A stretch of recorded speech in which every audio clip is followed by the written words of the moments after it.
Wow! Wow! Hey, what's up, everybody? I'm gonna make a real quick announcement and then get the hell out of your way, and you won't see me again because bad. But nobody wants to see this. Nobody wants to see me. No. Thank you guys for tuning in to Hyper RPG. We are going to be playing a super awesome new game. This is the premiere episode of Open Legend RPG. And just a couple quick announcements before we get rolling into it and letting all these amazing people take the floor. This is the last day that Open Legend is on Kickstarter. The last day. So if you like what you see and the game is really awesome, we'll be posting links in the chat. Make sure you check it out. We have a lot of amazing players coming in today and then rotating special guests every next episode. Now we are taking next week off because it's Thanksgiving, but we'll be right back after that for 3 more weeks of this awesome show. And the only way that you can interact with the show tonight is by subscribing. Every 5 subscribers will be doing what's called Rift Dice, which for those who are familiar with the channel, it's kind of like this game's version of Chaos Die. Except it's cooler because I came up with it, so... If you're trying to insult me, the chat room came up with Chaos Die. Yeah, but you're the GM on that show, and I have to saying, one-up like, you you're in just every insulting way the I chat can. room. Well, no, I'm not. Those are your words. Okay, so this is gonna be a lot of fun, guys. Make sure you stick around, enjoy, hit that follow button if you like it, and subscribers can interact with the show by causing Rift Dice. And I'm gonna get out of your hair. Have fun. Got rid of that guy. I totally didn't insult the chat. I love the chat. The chat is our Lord and Savior. Hello and welcome. I am that bronze girl. And you guys wanted it, so here it is. We did the one shot of Open Legend, and we heard you guys loud and clear. You wanted more, so here we are. I have assembled well, I didn't assemble them, but I'm gonna pretend that I did. I've basically assembled the Avengers of roleplay, and today we're gonna take you on a magical adventure through the Amaurea's Dawn setting of Open Legend. I'm gonna give everybody a chance to sort of introduce themselves. Granted, some of these people just are so obviously lovely, they'd need no introduction. I'm gonna go ahead and start with myself since I'm the master of this universe. I'm the GM. Yeah, I'm basically God here. Master and GM. Yes. BRONZBYZ. Am I supposed to hear that? Maybe not. I don't know if donations are coming through. We'll fix it. Either way, I'm that bronze girl. I am a host here at Hyper RPG. I host graphic content on Wednesdays, and I am a character on Vanquished on Mondays. And on my own, I am also a late night variety caster here on Twitch. And I'm gonna go ahead and just take it away, Aureylian. What have you got for us? Are we doing personal introductions or characters? Personal. We'll save the characters for when the game starts up. I'm just too excited to get jumped in. I know. I am Aureylian, also known as Aaron. I am in a lot of places. I'm the community manager for Twitch, but I'm also a broadcaster. I do content creation across multiple platforms. I like video games. Huge nerd. That's it. Ivan? Hi. I'm Ivan Van Norman. I am a Twitch host for Geek and Sundry, in which I stream an RPG show, not unlike what we're doing today, called The Foreververse, in which my cast of characters jump from universe to universe whenever I feel like it. We explore different role-playing game systems, and it's kind of like if you were to mix Sliders and Quantum Leap with an RPG show. Sliders are fun. Sliders are fun. Sliders are totally fun. And then I also play board games, often and frequently, every single week, whether it's on YouTube, on Twitch, or here on my own channel. There's a lot of board games in my life. And, yeah, that's me. Hello. Nice. Welcome. Now, so I'll talk about Bear. Let's talk about Bear. BaerTaffy. Hi, I'm BaerTaffy. You introduced us as the Avengers of tabletop and roleplay. I just want to take a moment to reduce everyone's bar of expectations for me, if at all possible. Are you calling yourself Hawkeye? You're immediately getting into... I was gonna say Black Widow. Just the person that you're like, do they really belong on the Avengers? No, come on. I think Hawkeye belongs less than Black Widow, personally. But we're gonna have this debate later, Mr. Taffy. This will be the next hour of the show. I'm Bear. I'm on YouTube, Twitch, and Twitter. I also do another tabletop campaign called Lost Initiative with my buddy Mathis Games, as well as Strippin and Maggie Cronin, our DM, GM. Is there a difference? See, this is how educated I am about this. It's yours. Whatever term you wish to own is yours. They both mean the same thing, kind of. Yeah, Master, Dungeon Master. Do you have dungeons in your game? Do you have dungeons, BaerTaffy? we haven't seen one yet. I don't know. And you are a game master, sir. and Okay, there's no good. There we dungeon go. on your campaign. Push up your glasses.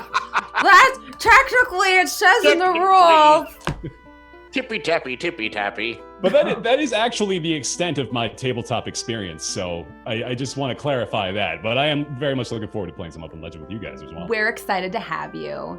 And of course, our lovely special guest for today, Anna. Thank you so much for being here. Well, thank you everyone for being here. But Anna's our special guest, so we have to treat her special today. But especially me, right? Yeah, Like, yeah. Okay. Yeah, I'm Anna Prosser Robinson. I also work at Twitch. I'm actually at Twitch right now because this is during my workday. I'm the programming manager here, so I work on original video content for Twitch and just finished up Twitch Weekly a few minutes ago.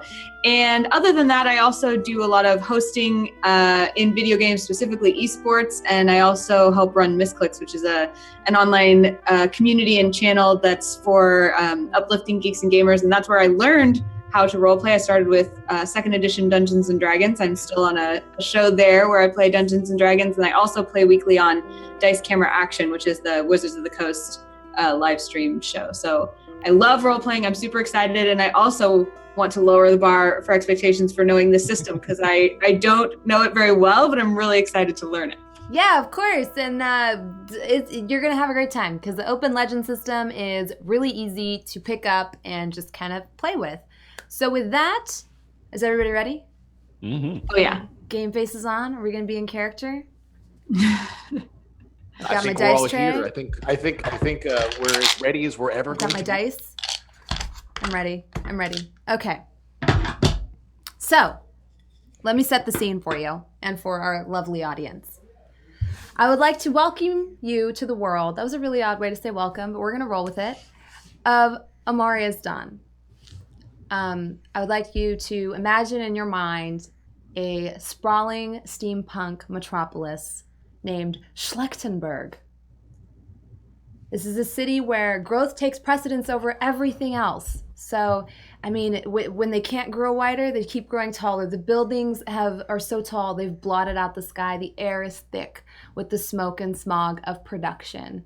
And the city is actually built in concentric circles because every few years they keep pushing out and getting larger and larger and larger.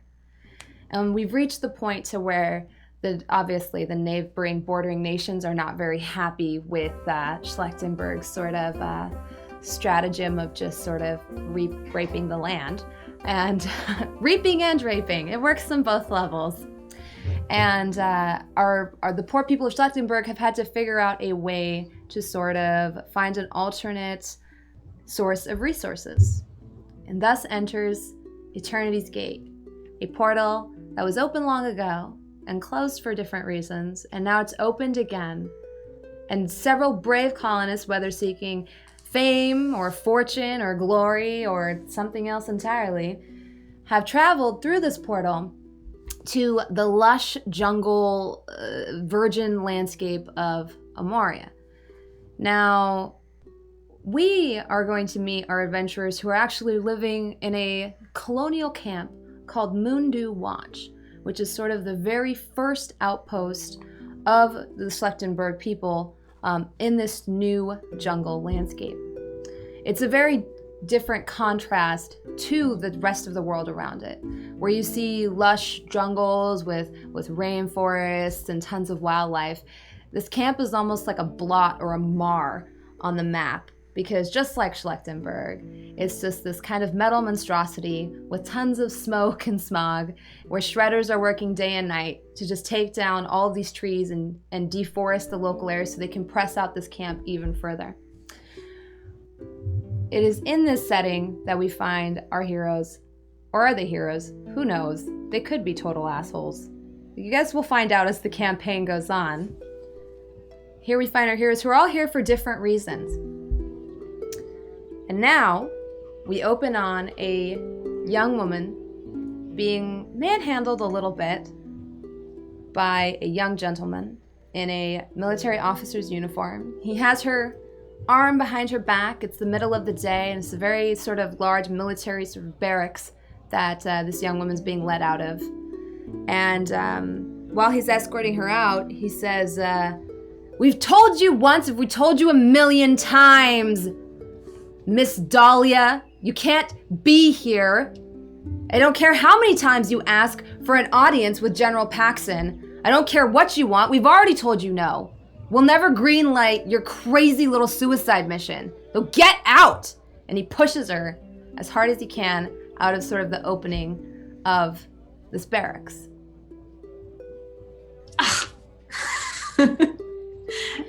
Is this is me, right? Yes, of course. Am I alone?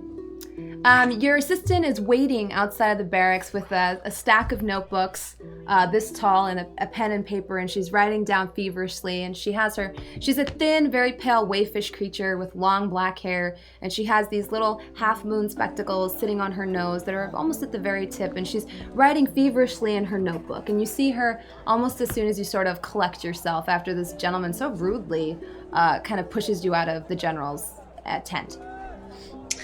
I kind of brush myself off and I say, Olive, do you think we're gonna have better luck trying again right now, or should we try again in like an hour? I don't know. What do you think? Miss Dahlia, well, he seemed pretty serious. I don't think that you should try. I don't think you should go back in there. I heard the yelling. He seemed pretty upset. I mean, what's the rush? What are we even looking for out here? Olive, my sweet, my BFF. Oh. You know that I trust your advice implicitly, but you know how important it is that we get this artifact as soon as possible. You know that the Arcane Council is absolutely depending on me personally to bring it back, and I need to make sure it's something I even want to give them, first of all. So we need to move toward our goal immediately. Well, right, Miss Olive, and you know, I was sent here for the goal of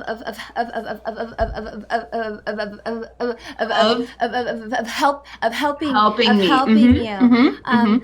But you see, you just kind of run off without really asking me. I move questions. forward with dedication, toward my goals. That's what we've always agreed we should do. Right. Absolutely. I'm so glad that you're of one mind with me on this. It's so refreshing to be with someone. And you know, what was that plan you were mentioning? That you said you had a plan that for getting the artifact just now? Well, I think I might have another way of see, while you were fighting in a very loud tone. I was engaging in negotiations, yes?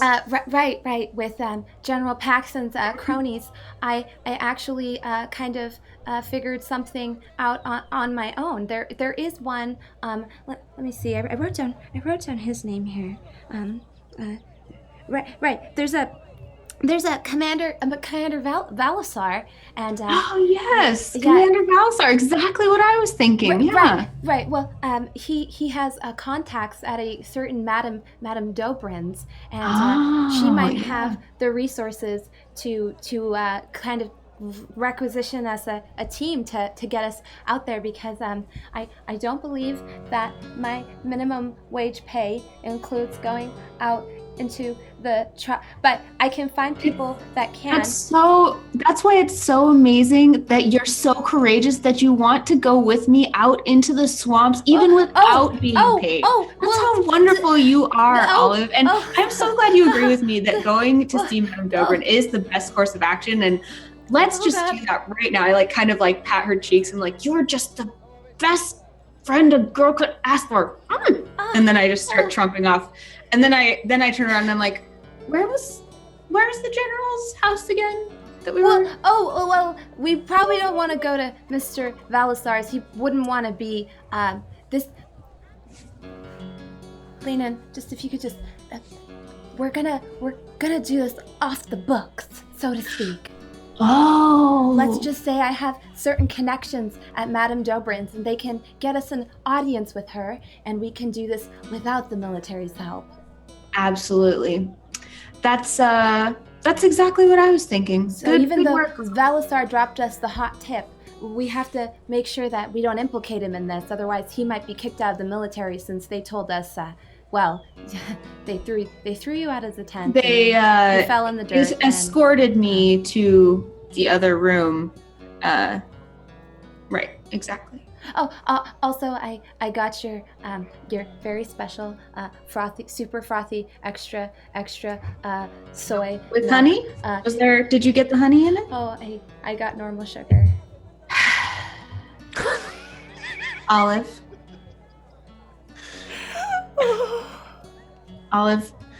drink this. Drink this. No, I'm allergic to soy. Olive, I know that you want it. I know you got the drink that you wanted. No, but I can't drink. Yes, oh, gosh, you do. You want it. I know you do. And that I am a generous soul, and I will let you have it. Olive takes it shaking, and nervously chugs the whole thing, and throws the cup on the ground, and almost immediately you start seeing as she's leading you through the camp, little hives popping up on her. Olive, it's rude. It's rude to scratch. Stop that. Oh, sorry, Miss Dahlia. I'll just lead you to my contact, and I'm sure maybe he can get you that drink that you wanted. I thought I got it right this time, but you have like 8 different things you asked me to get it right with, and you try so hard and you get almost all of your work done correctly. So good try, and you know that I'm just going to keep helping you until you reach your goals. Of course, and I will also help you reach your goal of getting a team and hopefully leaving the camp forever. So yes. Okay. And she leads you through the bustling streets of this camp, and it's starting to be dusk at this point, but you still hear like the hammering of anvils, and people are repairing their gear, and this camp is just like super busy. There's people coming and going, and lots of people in uniform who are doing different patrols around the camp. And as you're walking through, you actually also pass a memorial, and Olive informs you as you go by that unfortunately, the first excursion into this new and savage land resulted in about 400 of the locals dying. And since then, they've beefed up security, and that's why they're so cautious to take you on your mission. She sort of points it out to you as you're walking through, and she leads you to this very unlike the other buildings that seem like they have been put together very quickly. This is like a very well-established, really classy building. It's large, sprawling. It rivals the barracks. It might even be bigger and nicer than the barracks. And it has tons of chimneys coming out of it and smoke billowing out. And you hear sort of the sound of smithing and anvils in the background. But there's also a parlor, and you can also hear sounds of merrymaking and glasses tinkling together and all of that stuff. And as you come to it, you see a giant sign that says the Iron Arms Forge, and you come in, and basically Olive leads you around the back to where a lot of the people are kind of stopping for the night, and cooling down. But she leads you to a man who, very tall, very fit, just very nice looking guy with long silky hair pulled back into a ponytail, and Olive's demeanor changes a little bit as she approaches this guy, and you might even notice she gets almost a little emboldened, and he's working feverishly on what seems like a last-minute commission, trying to just get it done in time. And she approaches him, and she says, very, very like flirtatiously almost to him. She says, just a moment here. She says, hello there, Jonathan. Oh, hello. I'm sorry, I don't think I've had the pleasure. Hi. Well, I don't know if you got my message earlier about that thing I talked to you about. Oh yes, you're Olive, aren't you? Yes. I'd hope that you'd remembered me. Because... Jonathan reaches up a hand and gently touches the side of Olive's face.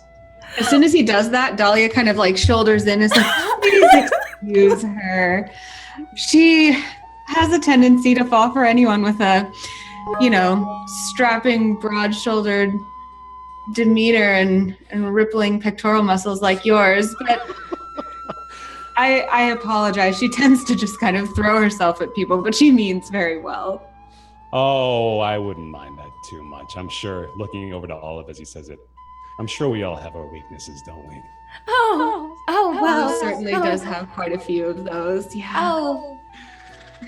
But as she said, we're here in hopes that you might join us in accomplishing a common goal. She told me that you were very interested.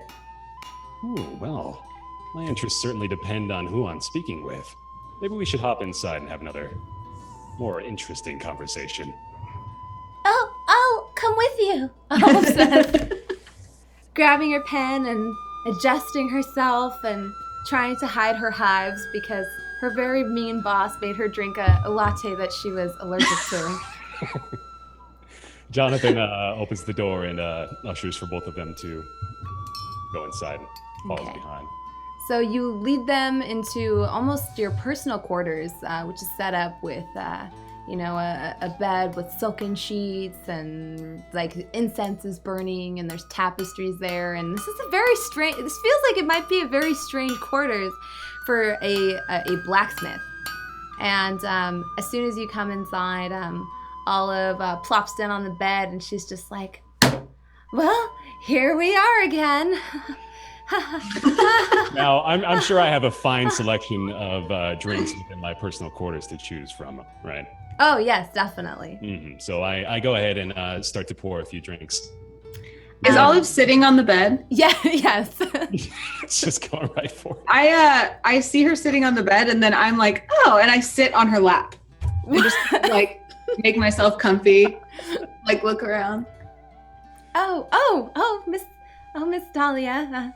I pet her face a little bit. Yes, yes. Right, business. Well, Mr. Jericho, when I spoke to Mr. Valisar and he said he would send word to you about possibly getting Mrs. Dobrin to fund our very special sort of clandestine endeavor that we're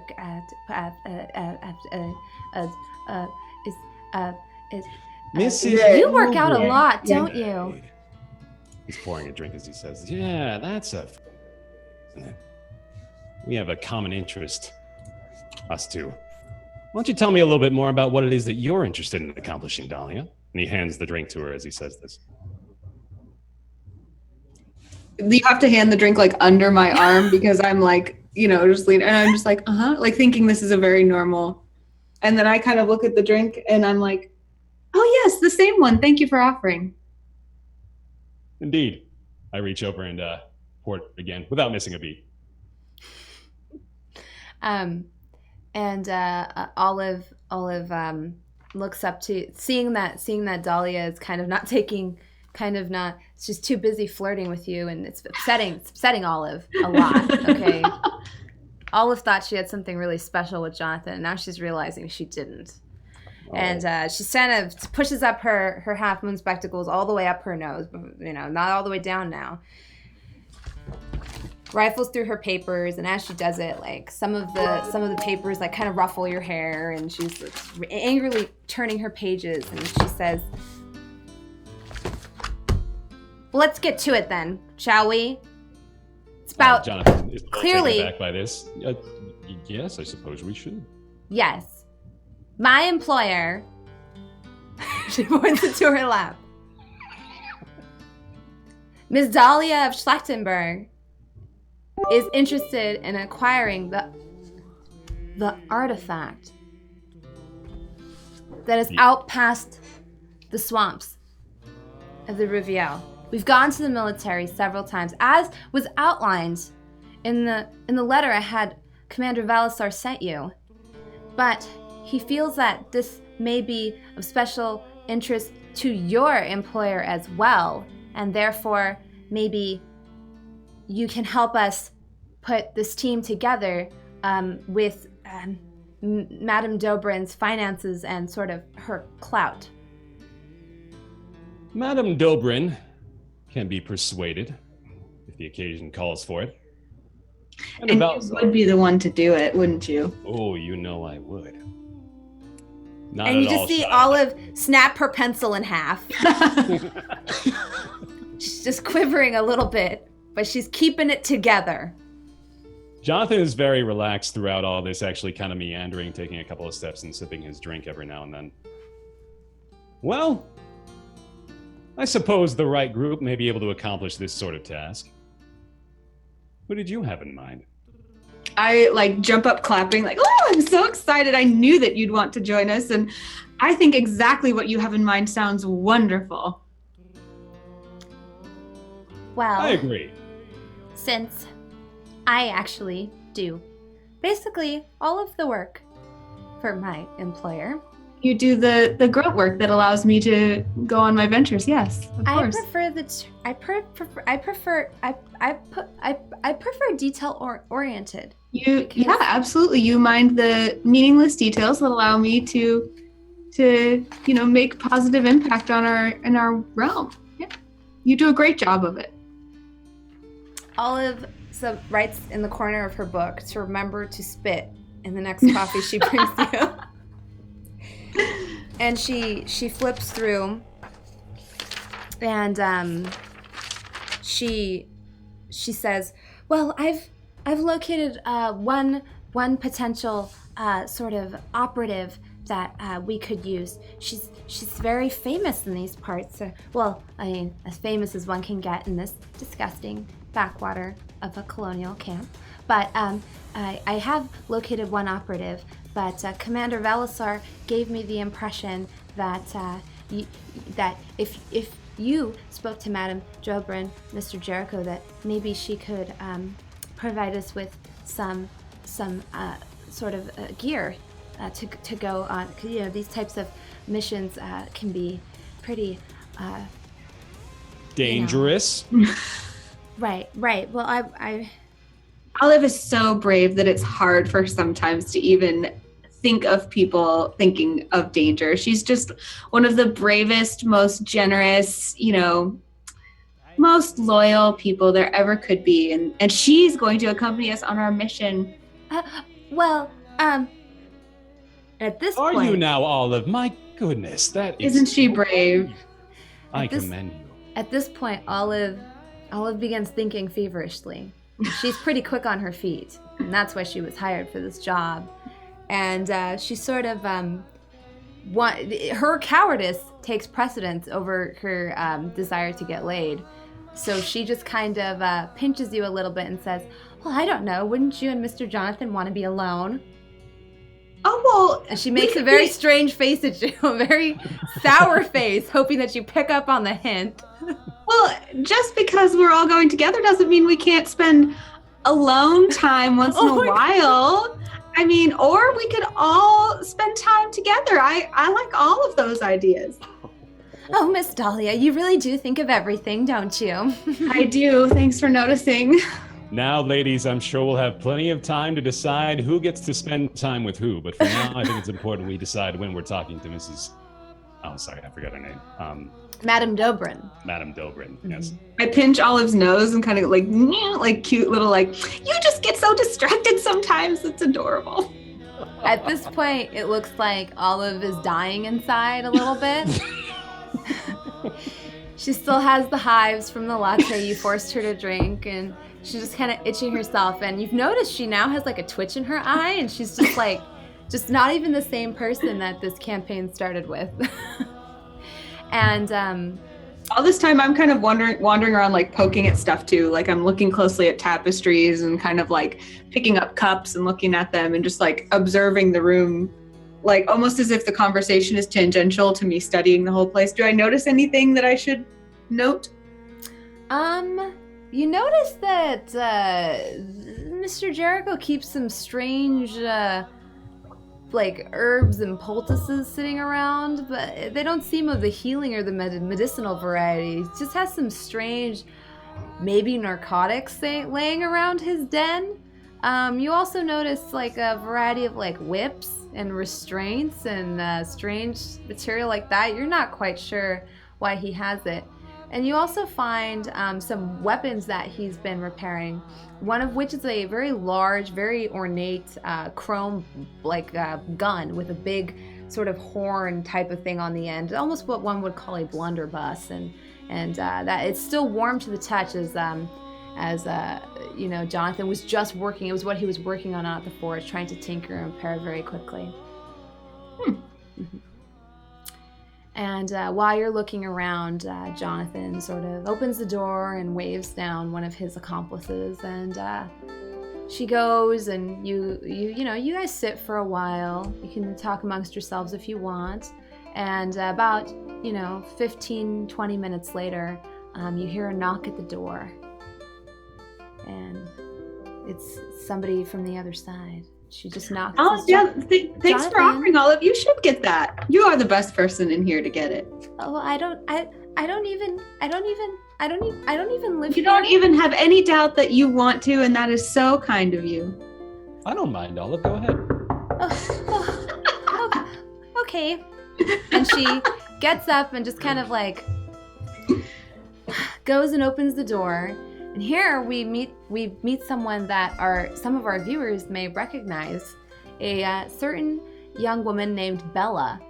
And Bella is a lady who works at this establishment, and shows up in like a bustier with her tatas up to here, and she comes in. She's wearing a lot of leather, and she says to Jonathan, "Oh my God, so I totally went and talked to Madame Dobrim for you, and like she's like cray busy, but she totally said that like she's willing to outfit you guys for the adventure or whatever the heck you guys are going on.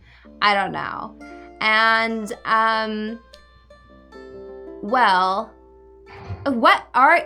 okay, so she had like some really specific requirements, because she says whatever like strange, mysterious type of thing, I don't know, she wouldn't tell me. I don't know why, because I'm pretty freaking trustworthy. But she said whatever like mysterious thing you're going out into the godforsaken, savage-ass swamps to get, she wants like first dibs on like any sort of research or whatever you find out about it. First dibs? Well, yeah, like on any knowledge you acquire. I'm circling her, and like I think her bustier is really interesting, so I'm like behind her. I like lift up her cape. I'm kind of looking at it and like, this is the cutest bustier I have ever seen. Where did you get it? Oh my God, you're like so sweet. One of my clients bought it for me. Your clients? What kind of clients? Would they get me one? At this point, she looks you up and down from like your toes all the way up to your head. And she's like,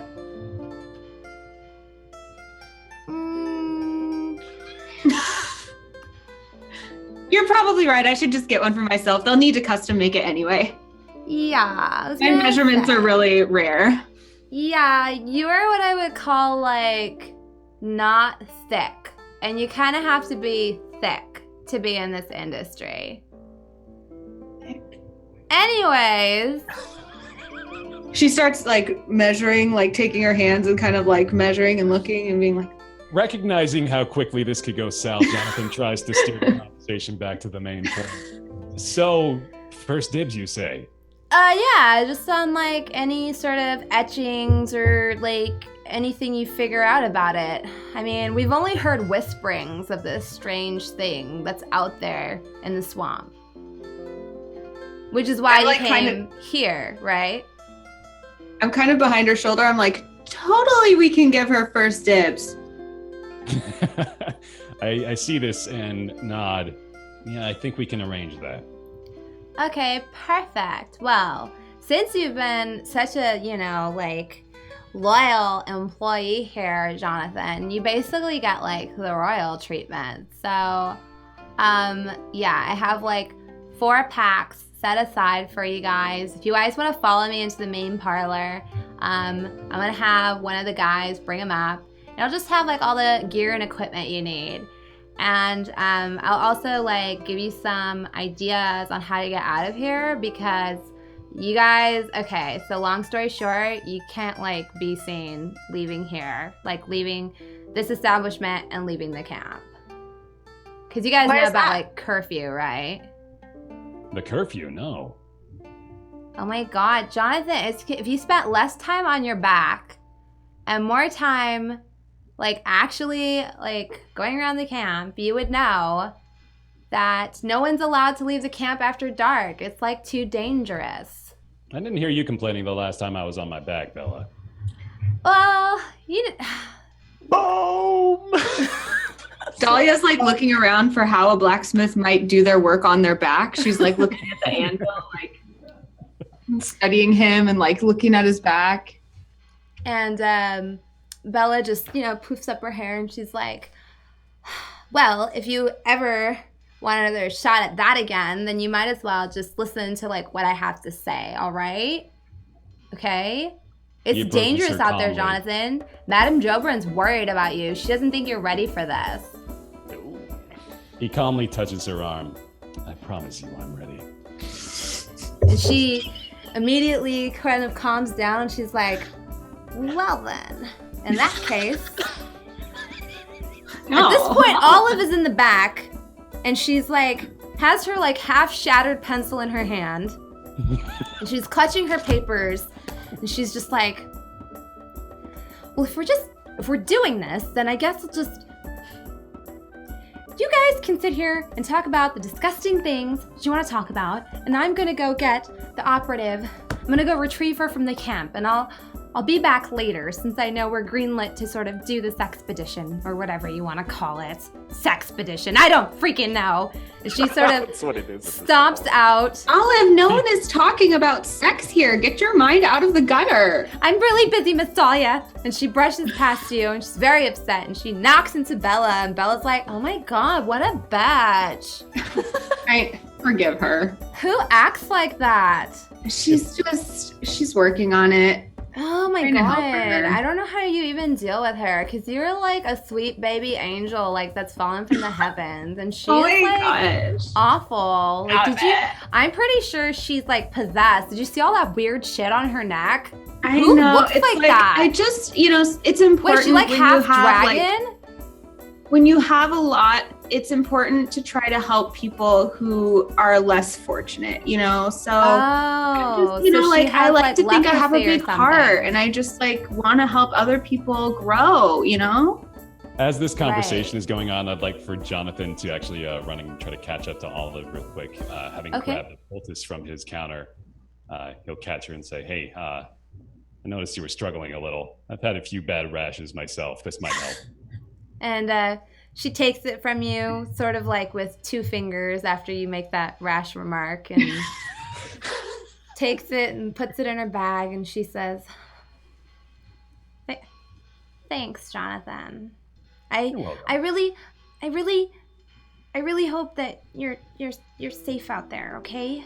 Because you might not remember like the last time we hung out together, but it you know what? I'll go get my contact and she'll keep you guys safe. He takes her by the hand. Thank you, Olive. I appreciate you. Okay, as a GM, stop leading Olive on. That's mean. You tell her to her face you don't like her. I'm best at. Blacksmithing? Oh yeah, blacksmithing, right? She believes you and she's like, oh. One's their job, one's their passion. What have I gotten myself into? She, she's like emboldened by your gesture, and she sort of drifts off and walks through the parlor and leaves the inn and goes off into goodness knows where. And we return to where Bella and Dahlia are in the room, and she's like, okay, well, let's go get set up in the parlor, and I'm sure at some point Jonathan will join us or whatever. We're And like BFFs now, so I'm totally like arm in arm with her, fiddling with her she's hair. like, yeah, she's cool with it. She puts her arm in yours and sort of gathers up her skirts and walks over to, leads you to the parlor. And there, sure enough, she's had some men bring up about 4 adventurers packs, and she has them all set out and ready to go. And she sort of tells you what she's got in them, and she's like, oh, let's see, each pack has a bedroll, some rations, water. We included some parchment and ink for you because, let's just say, through Mrs. Dobrin's network, we know a little bit about you, Dahlia. Well. Yeah, so I included some, parchment and writing implements just for you. And she hands you a sort of golden hilted dagger. It's something that she sort of picked out special just for you. And she's like, I think that this will look nice on you. And she hands it to you, and she's like, and I hope you don't have to use it. Oh my gosh! And I kiss her on the cheek, and I'm like, this is so cute. Oh my gosh. Yeah. Oh my god. And then of course, I also have some armor, but I mean, you're probably not gonna want to wear that, right? I mean, I could look at it and just if you want. Yeah. So she pulls it out, and it's this very just full body innocuous leather armor. It's got a steampunk style leather corset, and then it has some almost hide trousers that go with it, and also some arm guards, some wrist guards that come up to almost to your elbows, and it's all just light leather, and it's in almost a light tan color. Do I like it? Does it strike any chord with me? It depends on what your personal preferences are. You're currently clothed sort of ritzy, and this would be what you would consider commoner wear. I say I'll think about it.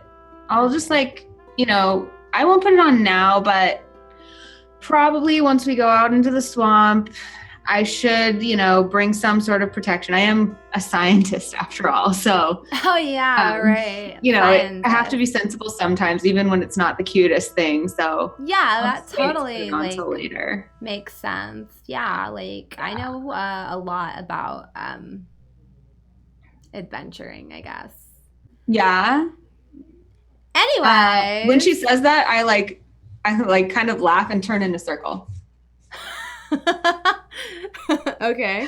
She looks at you a little weird, and she's like, okay, whatever. She's Bella doesn't really give a crap about anything. She's pretty laid back, and at this point, I'm sure Jonathan's already, spoken to Dahlia or to Olive, and he's coming back, and she motions for him, and she's like, Jonathan, come over here. I have some stuff set aside for you.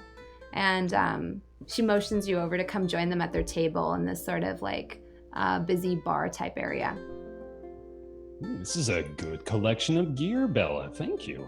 Yeah, Madame Dobrin said to give you whatever you guys needed, and so I also grabbed you a couple of silk tents and just the finest for you. She says you're one of her best assets. Now, how did she say it? Just like I said it. And now, she you puts. You didn't happen to ask about my special favor, did you? What special favor? Oh, I didn't think you remembered. You know what? I'll just have to ask her myself. Oh, okay. I don't know. Whatever. And she has she set aside a few different weapons for you, not knowing what your preference would be. You can choose among them. She has a mace, a maul, and a longsword set aside for you. And then, of course, she has your sort of adventurer's pack in addition to all of that. I pick up the mace and the maul, kind of weighing them in either hand. Not really feeling very satisfied, put them both down. Grab the longsword, hold it out. Get a satisfied look. This'll do. Nice notice choice. any of them? Do I notice Jonathan kind of futzing Yes, around in you there? do. He's pretty noticeable. He's he's a noticeable guy. Dahlia's noticing him pretty hard. Anxiously sitting at the bar, tending my dandy drink with swirling the ice around, I notice finally Jonathan coming into the bar here, and I sit myself up, straighten my collar, kind of lace my belt up a little bit, and I walk straight towards him and go, Jonathan, excellent. It's good to see you back. Does that mean my blunderbuss is ready by any chance? Not quite, but soon. Very soon.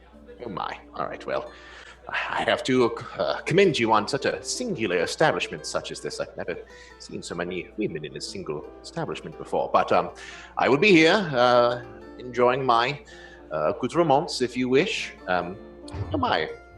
Seem to be fielding an expedition here. It's interesting.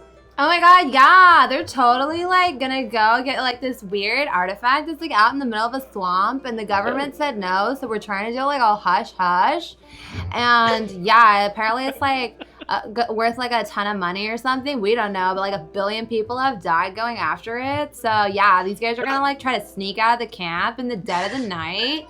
And as she's saying this, I like get face to face with him between Bella and the newcomer and say, you know, if you want to join us, you can just say so, but you should probably tell us your name first. Oh my, I do so apologize. My manners, where are they? Yeah, they're gonna like leave in the dead of the night, but they can't let anybody know. I am the Viscount Fultonsworth. You may call me Giles if you wish. Did you say the swamps by any chance? Oh my god, yeah, they're gonna go to like the swamps. Hold on a moment. I love your hair, Dahlia, but I really wish it wasn't like in my face right now. I'll briefly disengage this whatever's going on here at the moment. Go back and grab my pack, which is a large camping backpack that has big tubes that are coming out of it at every potential angle that a bag can have. Maps coming out of, and I'll come over and just in a moment sweep everything off the desk that they've currently piled it on top of it, and just lay out a map of the area around. And it goes, Now, with the swamps, did you potentially mean the swamps of Riviera by any chance? Yeah, that's like totally where they're going. At least that's what they told Madame Dobrin. So basically, Madame Dobrin was approached by Jonathan, who has written a letter by the commander because she's just going. Excellent, good. And he rolls the thing back up and sticks it back in the tube. That is an area that I haven't quite covered yet. I have to say, that particular area is, I've heard, quite difficult. What have you heard about it? Tell me all about it, every detail. Well, there seems to be quite a bit of disputes in the area. A lot of people seem to be going into that area and don't seem to be coming back out very often. So, what kind of people? People of all the members of the Schlechtenberg, propriety, of course. That whole area is definitely dark and dismal, as they would say in the old novels. So, well, good thing you're coming with us to help us navigate. Well, I would be coming with you, but I would hope that you would oblige me by your own protections and goodwills. You see, minus my friend here, who is being worked on by what appears to be your friend, I don't have much means of conveyance, and I am, you would say, more of a learned man than I am a brawny type. I kind of stroke his face and I'm like, you do seem so intelligent and so capable of protecting so many people like us. Oh my, well, I'm glad that you can see, but I don't seem to know you. You do me at a disadvantage, my dear. Dahlia, and I curtsy. Excellent. I do a proper down on one knee, hands on the lips kind of situation, and come back and goes, I formally pronounce myself as Viscount Giles Fultonswitch of the Schlechtenberg elite, out here by my father, the Count, in order to map and, document areas around this current little establishment outside the portal. Our interests are so similar because I also want to go to the swamp to find something new, but I don't care so much about the map. I care about the artifact. Oh my, well, it seems we both have a bit of one would say a converging path. So I would be honored to be in your presence for the time. If anything, that you and I may both enjoy the protection of this fine, strapping gentleman who seems to be working on my materials. Like, seriously, Jonathan, don't lie to the man, okay? I was just in your room and I saw his blunderbuss. It was, like, right there. No. It still needs a couple last-minute adjustments, gals, but I'll get to it. Don't you worry. Thank you. And for the record, it is Giles, but I appreciate your transparency with me. Well, I mean, like, do you want me to have somebody go, like, bring it to you? Because you were saying you were just going to, like, extend it by a few days so you could charge him extra. Now, that was not necessarily what well, we I mean, had like, in because mind. now you guys, like, might die out in the, like, creepy-ass swamp, so maybe you might want it. Jonathan, Bella's so right. Bella, you should go get the blunderbuss right now so that Giles can use it. Us intellectual types need to have the right weapons. We can't just use any old anything. I agree. I do so hope is not something that I would need, but being one who is, again, not... No, you're definitely probably gonna get like attacked by shit out there. But like probably gonna get protected eaten by by each other, savages 'cause or we're, like like, scalped totally or something. fine. Well, these maps aren't going to cartograph themselves, so I say that we hearken our way to our destination, shall we? I am personally of a bit of an anxious nature. I would like, well, I guess we could have breakfast first, yes? And Bella marches off, and as she's marching off, she's like, the wallflower, and she goes out of her way to like bump into Olive, who's like walking in with a red-haired, total badass looking goddess, and she's like leading her nervously in and like kind of flustered because Bella like literally just like charged into her and like knocked her off, killed her, and she's just like, oh my god, these freaking women. And she just continues walking in with her very intimidating looking escort, and she says, well, this is her day. She is really it's her. She is absolutely beautiful. You're right. You totally are speechless, as are we all. Pleasure. I'm Dahlia. Who are you? And I just like don't look at your hand at all, and I just kind of like nod, and I just go, name's Niva, and that's all. That's it. There's nothing. Just totally stone-faced, not interested in like pleasantries at all. Just hi. Niva is an awesome name. You look super badass. I am so glad you're going to be joining us and helping me get the artifact. Jonathan turns to notice who the new entry is to the building and immediately gets that kind of cartoonish, the entire world shoots back behind him and his eyes just explode. He sees this red-haired goddess that he's never met before standing in his establishment. And he can't say anything. For the first time in his life, Jonathan is just dumbfounded. Giles is writing in his notebook right now. So, who are these guys? What are they? They and she just resorts to her default and just introduces this is my employer, Dahlia, and then she kind of waves at Jonathan. She goes, and this is my boyfriend, my best friend, Jonathan. I hug her to like my bosom. I'm like, my sweet, sweet Olive. She gets so flustered sometimes. I'm sorry about that, Niva. This is Jonathan. He's going to be joining us in the swamp, and I hear he's quite a warrior, so he's going to be making sure that things go very smoothly for us. And here's my intellectual gentleman acquaintance that I just made, Giles here. I'd slap the notebook shut and goes, I'm sorry, Nivea, was it? It's a pleasure Yes. to meet you. Yes. And what will you be bringing to our little party today? I'm an assassin. Oh, So- excellent. My bare fist and a lot of death. Well, one always enjoys a little bit of, smash with a bash, as they like to say. So, I'm pleasant and happy that you'll be joining us. Well, I guess we can all say it's our little team now, yes? I come up closer to her and I'm like, awkward jokes aside, I'm so interested in this fist and death technique. Can I see? And she like picks up your fist and starts like looking at it and examining it.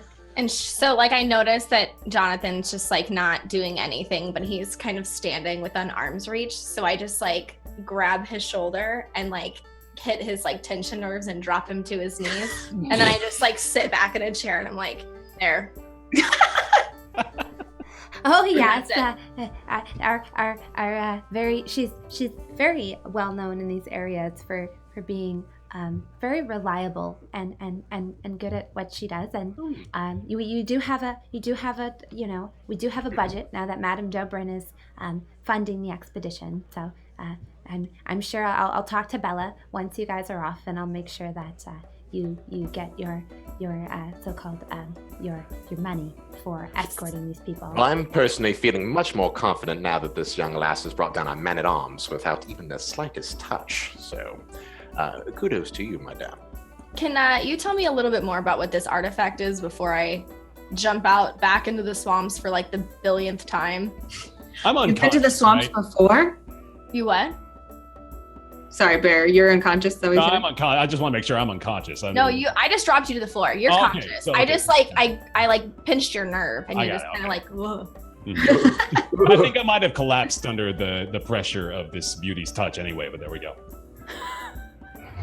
Laying out a little thick, aren't you? This is going to be a recurring theme of us just. I would like to reiterate the madames. It sounds like you've been out in the swamps more than once. I have been part of the Order of the Phoenix since I was about 7, and Order of Silence, sorry, since I was about 7, and the swamps are not an unfamiliar place to me. Would so I that's know where I what that prefer is? to go. Would he know what the Order of Silence is? No, should I explain it to him? probably Yeah, not. I'm like, the Order of Silence, do tell us. Oh, I'm assuming that would be an assassin guild of some sort, considering the silence factor. There's a lot of parts of Schlechtenberg that the people think that they don't know. We all know that the military is corrupt, they don't care about the people anymore, and everybody here is concerned about profit. So the Order of Silence picks up orphans that are misused and mistreated. They train us to be assassins so that we can protect the less fortunate and defy the military when need be, which is, I assume, why Olive reached out to me, because it sounds like you were not treated very nicely earlier today. They treat us horribly. Us intellectuals and adventurers, and I spin when I say that, adventurers just want to better the world by finding unseen places and untested artifacts, and treat us as roughly as General What's-His-Face did. It's egregious, and I'm so glad you're here to take care of us. Yeah, so what's this artifact? What are we looking for? Yes, what is this most singular situation? I, too, am very intrigued about this artifact you keep gibbering about. It would be so boring. You have no interest in hearing it. You just know that it's better for the world that we get it. And I try, Bronze, I try to what do I use on them? Some sort of influence persuasion. Like, I want them to believe they actually really want this, but have no interest in knowing what it is. Definitely. You can definitely roll for that. Just give me just a moment here. First roll of the game. The computer that my Roll20 is on is crashed, and I don't have the password to get back into it. So we're just gonna get someone in here right away to take care of it. Thank you. But yeah, we'll roll for it in just a second. In the meantime, I texted you. In the meantime, Bella comes back with the blunderbuss and throws it on the table, just plops it down. That is something that was made by my grandfather's grandfather. It's been updated over the years as part of the best of Schlechtenberg's elite. That's not some toy that you just throw down on a table. Oh my god, who even cares? I pick it up and check it to make sure that every detail on it is in place, and that there's no it's not even has a hair on it at this point. So. I can guarantee you it was well taken care of. Yeah, he finished it 3 days ago, and he spent through 2 days polishing it, and then he was like, I'm gonna take that sorry idiot for everything he's got. And now, Bella, I feel we may be misremembering our conversations. No, I have a crazy good memory. Well, I see that we may have to renegotiate our little deal a bit, Jonathan.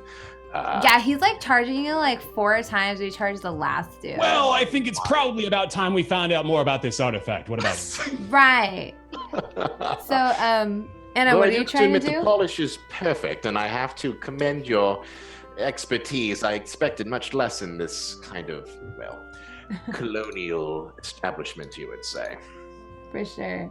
And I just like lean forward and I'm like, it's fine. You won't need to use that anyway as long as I'm there. That Put is it my away and plan, keep my it hope, and my polished. wish, my dear.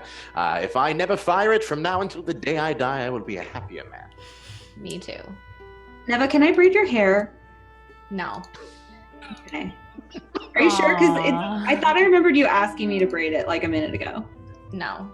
But she might. And I just like point to Bella and just like motion you that way. I shrug and I go braid Bella's hair. Bella's like have just been set. Bella is out of it. She doesn't care. What did you said you said you were gonna try to roll for something? Yeah, so they were all like, what is this artifact? Why are they looking for it? Oh, you're gonna try and misdirect them?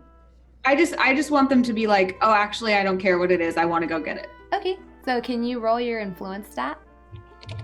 And that's a D20 plus my influence, right? You could just click on your influence. It'll actually spit it out in chat. Yeah. The we have magic it. of roll 20. We have it streamlined for you.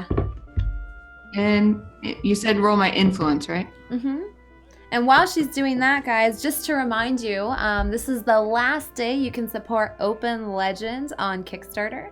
It's the system we're using today, so definitely think about doing that. Okay, so you roll, 14. So you definitely pass, and suddenly everyone else in the party realizes they don't really care that much about what the artifact does all of a sudden. They feel like at some point they did, but now they're just kind of like, huh, they're still vaguely interested, but they're a lot less curious about how Yes, it works. It's actually quite unimportant. I am mostly concerned with what is out there in that area, and if you may be my most wonderful and dutiful guides, I will forever be in your debt, that I might go and chart this uncharted territory to my best of my ability. Don't worry, none of you are in my debt for letting you come with me on this expedition. I'm happy to have you, and you can just keep your thanks in your heart. I know that you admire me, and you don't have to say it. Oh, well, admiration goes to all who deserve it, and you do deserve it. Bella's like then plops down like a hastily drawn map that has like stick figures on it and stuff. She like spreads it out like she's a big tactician. She like elbows you out of the way, and she like spreads out her like sort of like piece of like paper. It's like a unfolded napkin, and she's like drawn on it, and it just has like take a ring that I keep on my hand, and I flip the top over, and I. All right, that's better. And she's drawn on it in lipstick, and she's gonna sort of play your tactician today, and she's like, all right, so Getting tactics from a whore, great. because we're doing this, what did you call me? No, said actually. I Giles wouldn't actually know that she was doing anything. I still just think that she's a serving wench or something like that. Right. They're getting so the bartender is now our tactician, leading us out of this establishment. I like comfort Bella. I'm like, I look like, how rude. But then at him, I'm like, My I know. God, Dahlia, this guy's like so basic. You really want to tromp around the swamp with him? Well, it will be trumping, my dear. It won't be necessarily, well, fine. Just show us what it is on your little doodle. And in lipstick, she's drawn sort of a very crude circular picture of, or circle that represents Moondew Watch, which is the camp you're currently in. And she's drawn sort of the main gate, which has like a bunch of barricades on it. She just kind of draws a big skull on that one. And, she then points, she's like, well, okay, because we're kind of doing this like under the radar, and word has already spread like all around the camp that Dahlia has like been rejected by the military like 30 times to do this mission. It's safe to say that you've already gotten all of their attention. So you basically have 2 options to get out of here. You're gonna want to do it under the cover of night for sure, because during the day everybody's like gonna see you and know what you're up to, especially with all this gear that you guys are gonna be lugging around. So there's the sewer outlet, and she like points to a spot where she's like marked a little like grate, and it's like got stinky fumes coming out of it. And she's like, you know, you could go there. There's like a sort of like a guard room, and it has if you go to the back, it's got a grate that you can lift up and drop into the sewer and then just sort of get out of the camp that way. Granted, like that's kind of gross. And then she points to a second area where she's drawn squiggly marks all over sort of like the circle fence, and she's like, and this is where that crazy shredder went berserk and took down like half of the wall, and they're currently rebuilding it, and they only have 2 guards there, so you could try to like, I don't know, like get past them or distract them, and that's probably your best bet. But you definitely don't want to go through the main gate because you'll probably be shot and or killed. Well, being either or both would be not in our favor, so I think we should probably take the maiden's advice and go straight for this downed part of the wall. I think it's obvious that that's what we all want to do. Well, I'm glad that we're all on the same page then. Would I have an opportunity to kind of learn a little more about, the guards, at least in the sense, are they all hired by the government, or at least the township, or maybe are they mercenaries? You know, they're not mercenaries. They're all actively enlisted in the military, and they take their jobs very seriously. They take their jobs very seriously. Very seriously. They're very loyal. Especially after the incident where sort of this event happened, and the camp was attacked when it was first set up, and about over 400 people died. And to just give you an idea of how devoted these people are, every man currently enlisted knows the names of all 462 individuals who passed away. Oh, got it. So they're very devout to what they do. They're very serious, take their jobs very seriously. Well, that will be a bit of a concern then, because it's not like we have a couple of sleeping no-nannies that we'll be dealing with. These are guards, and remind me that the town's, or our outpost's name again?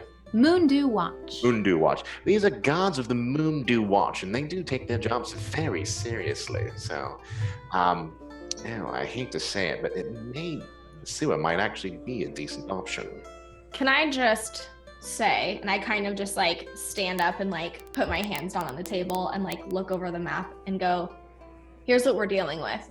We're dealing with a brothel blacksmith, 2 researchers, and me. You guys aren't going to be able to handle traipsing through the swamp and through, before we even get there, getting to the sewer. Because you think the swamps are bad? Try that one. I think our best bet is to go for the hole in the wall, and I am almost extremely confident that I can talk the guards down or just ultimately take them out. I personally am willing to follow the lead of the one who deals death most accurately. Jonathan nervously says, yeah, she probably knows. So you guys agree to take Nive's lead? We'll follow Nive and her Dahlia, watch of death. Does Dahlia notice that I use the term brothel blacksmith at all? Has she picked up on that? Me? Yeah. Yeah, I just nodded. Well, actually, do I know yet? I guess I don't know that it's a brothel. It's up to you if you picked up on her. You haven't figured it out yet. I don't know if you picked up on it when she called him basically a whore. I think she doesn't care. Like, she hears brothel blacksmith, and she's just kind of like, Oh, blacksmith. that must be a cool thing that kids are calling blacksmiths these days. It'd be pretty easy to miss it, right? It's a hip term. She's just like, that like doesn't matter to her. What matters to her is that, is it Nivea or Niva? Niva. Niva.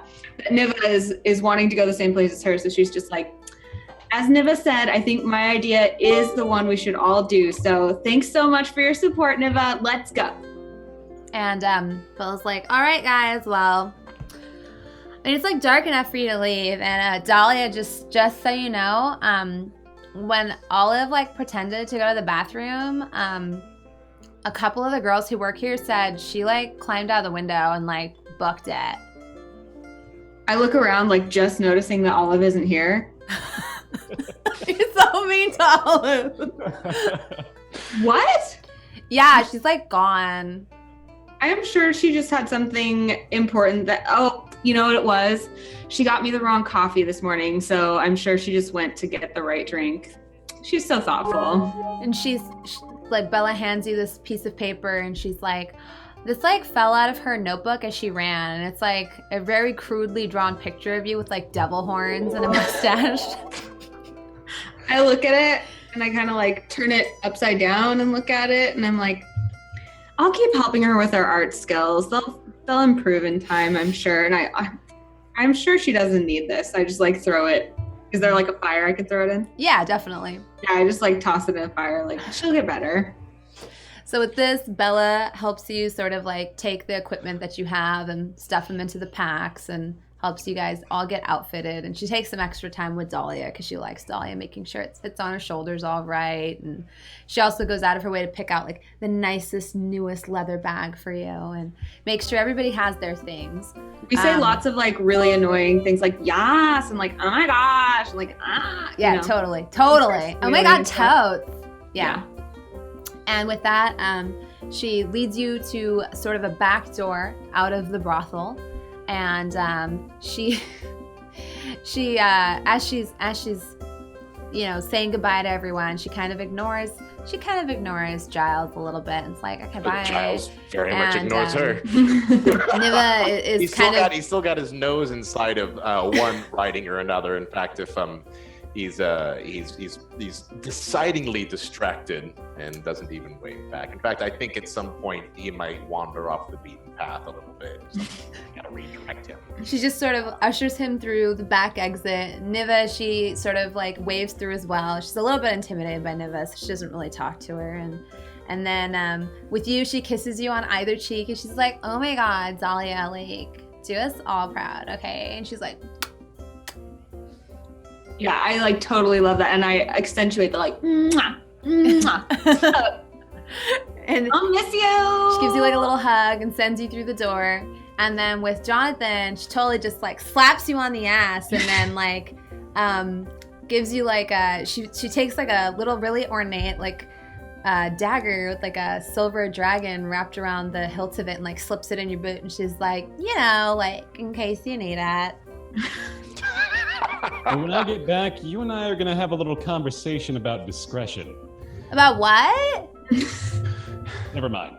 Okay, bye. Don't get caught out there, she calls as you guys drift out into the darkness. So as we're walking towards whatever the gate is, I'm gonna kind of catch up to Dahlia a little bit and try to strike up a little bit of banter with her. So it seems you're one of the learned types as well too. Where? Tell me a bit. What are your adventures? What have you been doing? Well, of course, as a member of the Arcane Council, it falls to me to look at the world in a different light than those less fortunate, those less educated. And splendid. Of course, you would understand, and we're always out here. In fact, one of the great parts of being, member of Schlechenberg Elite is that we have the opportunity to create more glory and opportunity for those who may not have it as much as you and I may. It's all out of the goodness of our heart that Absolutely. We share our superior intellect with others.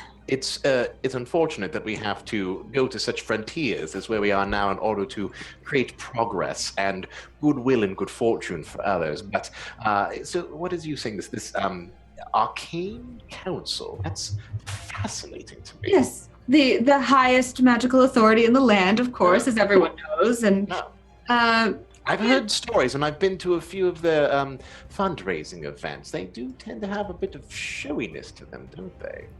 Well, showiness or, panache, talent, panache, charisma. Yes, Well, Thanks for noticing. It's very kind of you to say so.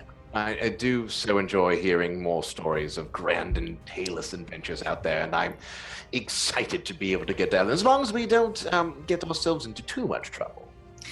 And you said you practice cartography?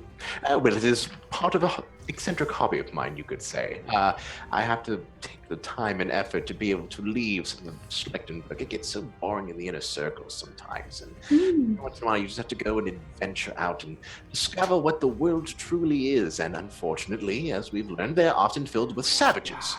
And part of learning about the greater glory that is some of this wilderness outland is, brought out. I do so love maps. So cartography is then not your occupation? Oh no, my dear, I'm a Viscount. Under no circumstances. I don't need to work. Aww. I just enjoy coming out and drawing upon my my sketches. So as they're talking, I turn around and look at them and I'm like, shh. It's night. We're trying to sneak out. We have been talking so loudly. You have it's obnoxious. They're attracting all kinds of attention, and I'm just looking at them There's people pulling their windows back, kind of looking at us as Yes. they just put it back down again as we just keep bantering like idiots through this. We're not even gonna make it out if you two don't shut up. It would seem our resident assassin is currently on the watch. Well, And it seems More like conversation Niva later. is actually onto something because we just got 5 subscribers, which means we're gonna roll a rift die. I refuse to roll it. Damn it, you two! So basically, there's been some weird things going on. Oh, sorry, I hit my mic. There's been some weird things going on in the area, in Schlichtenberg and also in Amaurea, where strange creatures come through these sort of weird tears of light and these light distortions that happen around them. And it just so happens that as Niva is warning them, she notices out of the corner of her eye almost like a weird glow. And Anna, just go ahead and roll a d20 because I'm not going to roll for this. Of course, me. 1 to 10, something good happens. 11, something weird happens. Oh, so that is something good happens. Apparently, the Dahlia everything is wonderful mentality is working for me today because I've had good Blending in. Rubs off on the die. Eye rolls. Uh-huh. So as you see, Niva sees this sort of glimmer in the corner of her eye of a weird, almost light bending, almost like a mirage, or when you look through some heat rising off of a fire. And as this happens, it draws her attention. She sees a sort of strange creature that it's got large furry ears and very large eyes and a weird sort of a mouth that's sort of small and kind of strange looking, and it goes, whoa, and greets you. And it may I think it has a Rambo headband around his head and a bow. Can I roll my perception to see if I know what this thing is? Have I? Yeah, go for it. So you're gonna want. I think there's a perception. I'm interested in this as well too. If there's an opportunity. Yeah, how about we all try to figure Well, this Niva's out? the first one to notice it. So if she waves you over, then you guys might see it. That's true. Yes, she is the first one to notice it. Wait, does that work? I don't think that worked right. No. rolled- So you it's can't with your- tell what it is, but you're you've never seen something like this in your life, and it's it's staring at you oh, making all kinds of pointing and Wait, how did that go? whoa. No idea what's going on. So I guess is everyone else afraid of it? We don't see it We yet. don't Yeah, see- you're the Oh, only so one I that's just- noticed it. Mm. All right, so I kind of motion to them shh, and so I approach this creature and I kind of get down and see what it's gonna do. I'm not afraid of it because it's Mhm. smaller than me. Oh, it's tiny. It's this big. Yeah. So it's smaller than me, so I'm not Have afraid you of have it. you really. have you given us? Have you caused attention to it at all? To us? Yeah, I walk over to it. I told you guys to shh, and I just do this, and I walk over to it, and I kind of get down on the ground, and I'm just looking at it, waiting for it to say something to Well, me. hello there. As soon as I see it, I'm so cute, and I run over and get down this right next to Niva, and I'm You are so cute. and I start petting it. Well, hello. And he pulls out his bow, and you realize it's all made out of office supplies and just random crap, and you're not sure what what this is. It's like got a bow with like a rubber band and like pencils and pens in his quiver, and he's really like you have like our audience might be able to identify it as a gremlin or a mogwin. I was gonna say, can I just pour water on it? No, don't do that. So I kind of like mom arm Dahlia because I'm not sure if it's like gonna hurt us or help us. So I kind of like mom arm her, and I just like, looked at him and I'm like, friend or foe? He has no idea what you're saying.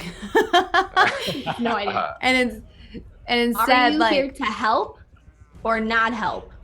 And he puts his little pen back in his little quiver made out of like a little pencil holder, and puts his sort of bow, his little rubber band bow, back on his shoulder, and he like goes like, friend. Could we maybe, at this point I'm sure we're all kind of around it, right? Yeah. So could we maybe try to roll perception again, see if we can figure it out? Just the three of us that haven't tried, maybe, or is that? Yeah. Yeah, go for it. Okay. Oh crap. So so you both sort of notice, Dahlia and Jonathan, that you've heard tales of these creatures kind of coming through the rift, these rifts and tears before, and you've heard tell. Jonathan, you've probably heard it from stories at the pub, and you thought they were all hearsay. And Dahlia, maybe somebody at the Arcane Council has written about them before. And all you know about them is you really should not feed them after midnight, and you're not allowed to get water on them. But in general, they're very friendly. Whoa. Holy crap. That's a big number. Yeah. All right, I'll take it. That is crazy high. That is a 78 for me in my learned roll. In my learned, I'm assuming that exploded like 10 million times. Let's look at that. Yes. So for everybody in the chat, Ivan just rolled 78. 78 in my learning, because I have a learning score of 5 at the moment. So while Dahlia is kind of oohing and eyeing over this, and Nivea is currently strong-arming it, trying to declare if it's friend or foe or not, Giles, upon seeing it, immediately drops his bag and he starts putting something together that his back is turned towards the group, so maybe no one sees it. And while they're having the conversation, and as soon as it says friend, you just hear a shink as you see like a bamboo cage that just like lifts it up and claps the tap on top of it as he twists it up and holds it up and goes, ha ha ha, look at the gremlin! Oh my! Oh, Father's going to be so proud. I'd go to take the cage from him and be like, oh my gosh, thank you so much. I knew that I did want to keep him as a pet. That's so nice. Yes, this is not a pet, my dear. This is literally one of the bastions of chaos. And it is quite dangerous, but at the current moment, it would appear quite cute and harmless. So I'm going to take it back from her so gently and hold on to it. And Franz, this would be the time in which I would ask you if I would have any servants or if I would have any handlers that might be in Moondew. Oh, definitely. Being a Viscount, you definitely have like a sort of a local, a party that's been sent with you through the portal. And just so all of our viewers know, there's an exploding dice mechanic in this game, and Ivan just like critically rolled it, I think 3 times with a whopping score of 78. It's part of the Open Legend system. Yeah, 78. So you basically know everything about the gremlins. I don't know how, I don't know why. Maybe your wealthy family acquired one at some point in time, but through this strange space-time continuum, you seem to know everything about it, and you also happen to know that it's worth a lot of money. That's what I'm saying. Now, in fact, and more importantly, I look and goes, oh, Father will be so proud. Now we have a breeding pair. Oh my God. And I just kind of like look at him and like, take care of that, because I'm not taking care of it on this mission. Good. And then I don't know how quickly I'll be able to. In fact, if anything, I'm terrified to even hand this over to a potential servant at the moment. So I will. Oh God, what am I going to do with it? He's pretty unhappy about the fact that you've put him in a cage, and he is now shooting you in the leg or stabbing you in the leg with pens. You made my pet mad. Well, I'm going to take the pen out of his tiny little cubbish arms and put it into my pocket, as well as take his tiny little bow and put it into my pocket. And rude. And this thing's worth a lot of money, so if I can't, you must excuse me. I will meet you currently at the shredding wall, but I have a small errand to take care of. But I do say today is quite a day already. The adventure begins. And he's off. He is off. I yell after him, you can leave it for me at Jonathan's. I'll pick it up later. And Bronze I yell behind her, don't leave that at my place. And then I turn to both of them. I'm like, shh. And Bron, just for the purpose of keeping the story up and moving, I'm going to go drop it off with a trusted servant who would never dare double cross me, and tell him that we currently have a specimen that needs to be sent back to Schlechtenberg. Okay. And addressed to my father. Yeah, just so you know, every 15 minutes, I'm gonna roll a die and see if somebody gets water on it, or if somebody feeds it after midnight. Because you didn't specify to your servants not to do that. I will leave a note with those very, very. I wanted a gremlin infestation and Moondew watch. Why did you do? Let me have. No, it's okay. Because I have a 78 on this learned. We actually already had to put down such an insertion inside of Schlechtenberg. Very specific instructions on what not to do with this creature. And drop Fair enough. The trusted servant. That actually sounds right. A pleasant little colored cloth over the top of it, so it's nighttime. It thinks it's nighttime. It is nighttime, so it's gonna go to sleep once you put a blanket on it anyway. We are terrible, terrible people, are Derek. That poor gremlin. Yeah, remember that our characters are not us. Just like usual. Bleed.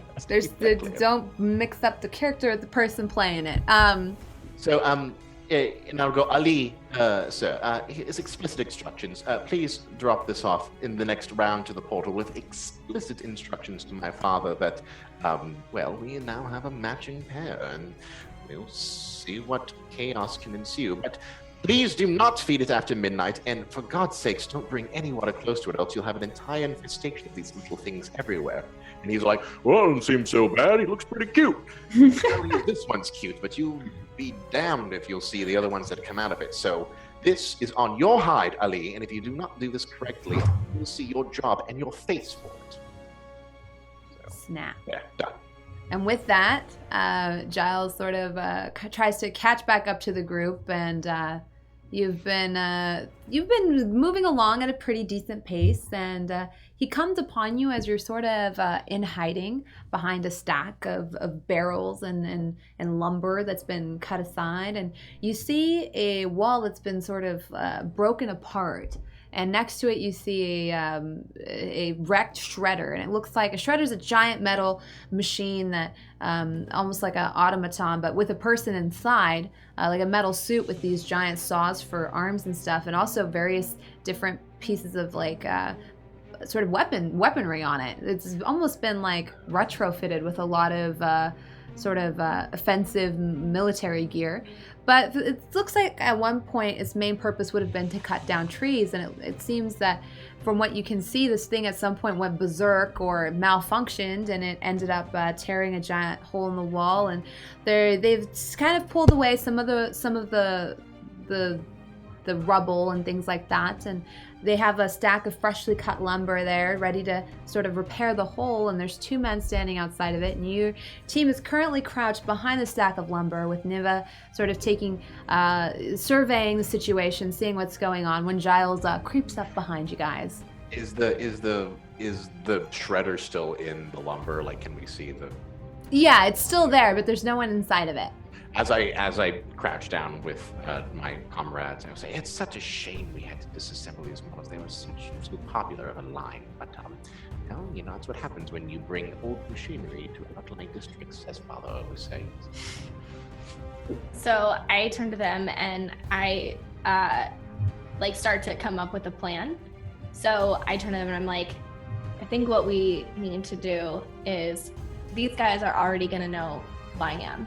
I've battled with them. I've battled with them. I think I can convince them that there is something that needs their urgent attention just over here out of our sight. And while they're gone, we can sneak off. So the plan is that I'm going to go up to them, use one of my aims is that I have like a local notoriety, I guess, as being like a warrior for like my assassin stuff.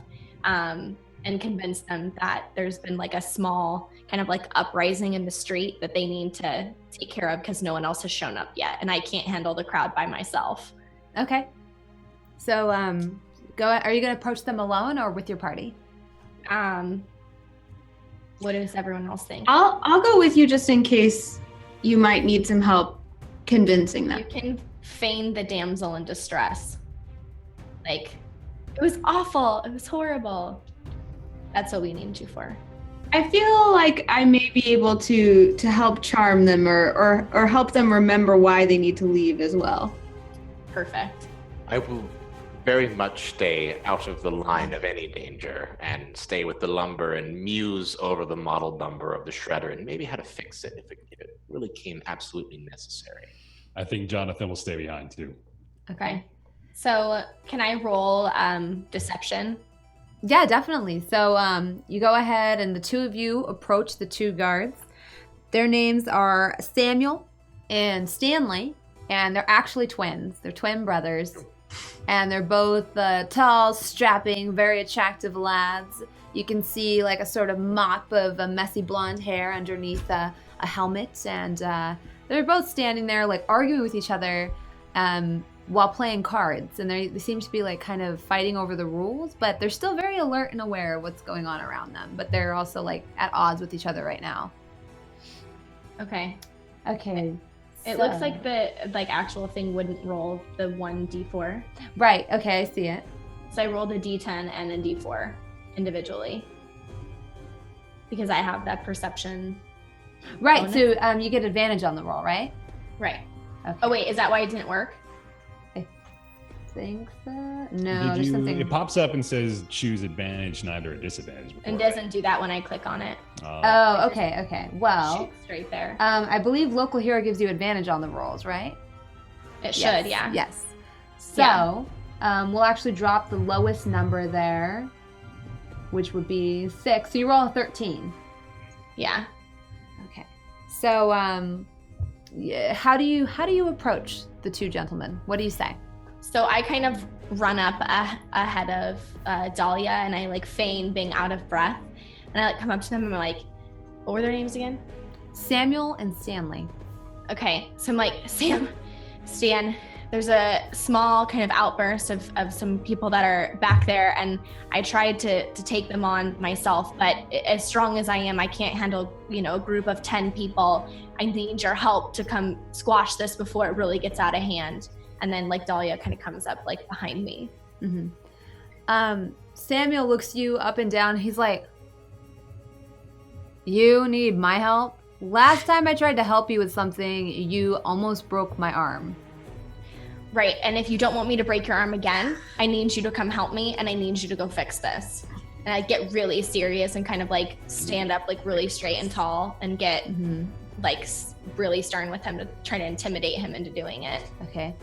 And he looks you up and down and he's like, so you want my help now? When I totally asked you out for dinner last week, you wouldn't give me the time of day.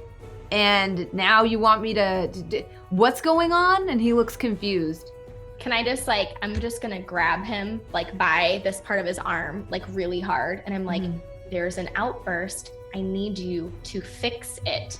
And like, I like point like down the street as if there's like, I don't know, some like lights or shadows or something down the street, like just people being out. And I'm like, it's right there. Okay. At this point, I run up and I fall in Niva's arms like, oh, Niva! It's like really over dramatic. And I'm like looking at holding him and she's kind of like in my arm. And I'm like, I was trying to save her and there are more people that need to be saved. And he just like, Fortunately, you're just not deceptive enough. And these are very well-trained guards. They know their protocol and they just kind of like look at you, and you already don't have a good reputation with these two in particular. I think at some point they may have hit on you at a bar and kind of come out worse for the wear. And they're like, listen here, you know the protocols, okay? Can I just punch him in the face? You can. I just want to knock him out. Go for it. All right. What do roll I need? for it. That's what do I my need? number one motto. Roll for it. I just need to roll attack. Yeah, so just roll attack. And you will definitely catch him unawares on this one, so. Do I need to roll advantage or no? Yes. How much? If you just one. Okay. Because you're striking the one closest to you, which I think is Samuel. 12. All right, so you roll the 12. Unfortunately, Stanley sees what you're doing and grabs Samuel and gets him out of the way, and you swing wide. And they're like, Worst whoa! assassin. I tell your rolls that. I mean, dang, I got Anna's rolls. Yeah, you got a 3. You got 3 Can on I- D20. I want to know, how does charm, if I were to charm, could I charm a group of people? Yes, you would just have one disadvantage for each additional target. Gotcha. Mm-hmm. So, as I'm like damsel in distressing, I want like one single tear to run down my cheek, and I want to look up at Niva and like connect with her eyes and like convey this like I need you and you need me thing. And then I want Stan and Sam to see that and want that same reaction from me. So I want to charm them all at the same time. That's Okay. what I'm trying for. Okay. So they're right now they're like, whoa, Niva, what the heck? Like, come, what are you? And then they suddenly like catch like this sparkle, and then like a single tear drifts down your cheek and turns into a diamond on the wind. Yeah, exactly. And they see your large doe eyes look up at Niva, and go ahead and roll your influence. Holy crap! Oh, and that was a 2 disadvantage. Oh, that's Ridiculous. 20 freaking 6. 26. I like this game. I like these 26 and 78 Those rolls. exploding I know. dice Like it. in I'm Open over Legend. And I think at this point, maybe Jonathan and I watching kind of the wide swing, but then suddenly like them dropping for the moment. I think we're gonna tap him on the shoulder and goes, "This might be our window of opportunity. Let's see if we can tally forth through them, shall we?" Jonathan nods and agrees. I think we would like to, while this is happening, we're going to try to stealth past them to see if they can figure out what's up and try to try to get us on the other side of the wall while they're dealing with what they're dealing with. Okay, can you roll for your agility? Agility, not his best thing. Well, I don't Oh, think you yikes. would be very stealthy. You have a lot of things in your bag. Mm-hmm. That's still Jingling better about. than Bear, though. I got a 9. A 4 and a 9. 4 So and they, a 9. We are clumsy, Oh, yeah. clumsy men. John is just like this brute, clumsy ass. Yeah. Like blinks everywhere he walks. He's like, so as you're singing walking, a ditty under your you know, breath. Jonathan trips in and bumps into Giles a little bit, and this knocks a bunch of tubes out of Giles' backpack, and they clatter to the floor. And the guards are like, "Whoa, what the heck? What the what is But they're all going charmed, on right? here?" But so then I look at Dahlia and I'm like, tell them that they're trying to escape the like commotion. Like tell them. It's Is like she obviously has more influence than I do. whoa, Is Niva charmed? Do you have to roll a save, right? yes, she would have to roll against it. Okay. The guards are under your influence. You have their So- attention, I should say. When Niva says that to me, I kind of like hold her cheek and turn to them, and I wipe my eye and I say, "Can I have a hug?" Oh my Do god. they hug me? What's going to happen when we get into the swamps and there's nobody to charm and lizards? and Oh, you're asking the snakes? guards to hug you? Yeah. Oh. I asked the guard. So I have my I don't want her to feel left out, so I'm including her, but then I'm asking the guards to come hug us. I want like a group hug with Okay. everyone. Because you rolled so high, both guards feel this strange compulsion, and they just want to comfort you. And they're so like you melt their ice cold guard hearts, and they decide like they're gonna comfort you. But as they come in for the hug, they start kind of bumping into each other, and they're like, "No, she asked me, Samuel. No, Stanley, she asked me. No, bro, I know she asked me. And they start arguing with each other and start pushing each other out of the way, trying to get at you, sort of. And they start fighting each other. While this is going on, Jonathan has actually tripped and fallen over, making a very loud thud. I pick him up by the scruff of his neck on his black. Damn it, Jonathan, catch up! It's just like, I just picture like a guy in night gear just like trying to run quietly through the street. And we Very look Steiner. towards them, and there's enough of a light in the lamps, the street lamps or whatever, that we look like deer in headlights. Like eyes like gleaming. We're just like, Luckily, even though they noticed you at this point, they're so busy trying to pummel each other to gain Dahlia's affection that they're a little bit distracted. And So you have a I few- look back at Niva and I like this conspiratorial, like we're on the same team kind of look, and then I gently kiss her on the cheek because I'm still being held by her.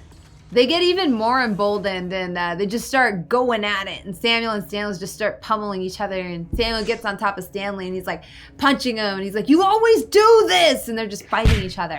can we like sneak away as they're like, Definitely. like kind of back off? We just like run around them and go through the wall while they're like fighting each other. Yes, you can. Did we find out whether Niva was charmed? I want to know if Niva is charmed by me. How do I roll a save roll? What do I do? Well, let's check. So you're gonna want to roll against Charmed. Oh wait, I have one of my abilities too is protection. It breaks like influence and stuff, right? Let's see. Can you read the description? Do you have it in front it of you? says protect from damage, breaks supernatural influences, dispels magic, and binds demons. Okay. So, and that's your perk, correct? No, that's just one of my skills. Oh, it's one of your skills? Okay, Mhm. so first we're gonna roll to see if you get charmed, and then we'll roll to see if you break it. Okay. So you're I was gonna in want to her roll hold. your resolve. Which one is that one under? It should Oh, be. I see it. Yep. Wait, how do you click it? There's either gonna be a little like D20 symbol next to it, or you can click on the word itself. Nope. I'll just roll a d20.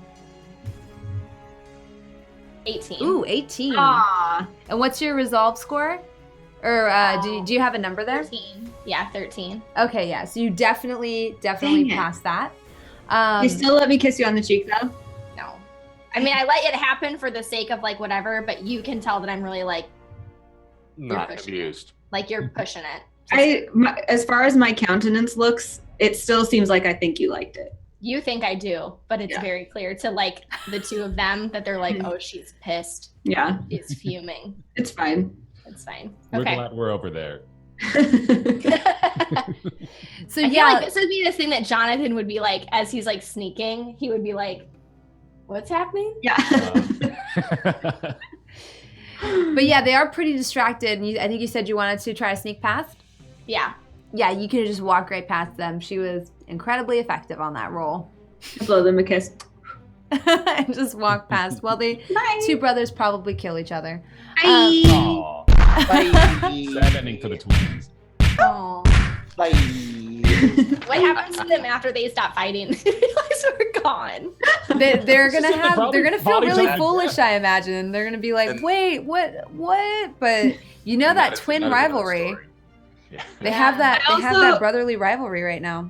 Just as like a note for canon, if they fail their saves against my charm for the next 24 hours, then they are unending charmed by me. So they may pine over me for the rest of their lives. Yes. Oh my god. Yes, that is the So it's possible that Sam and Stan will never be happy again. thing. Wow, you did that to them. You I tore know. two brothers I apart. didn't. Dahlia did. Yes, Dahlia did that to them. Dahlia's them not very apart. nice. Tore them apart. So, our adventurers make it out of the camp somehow. Night is fallen.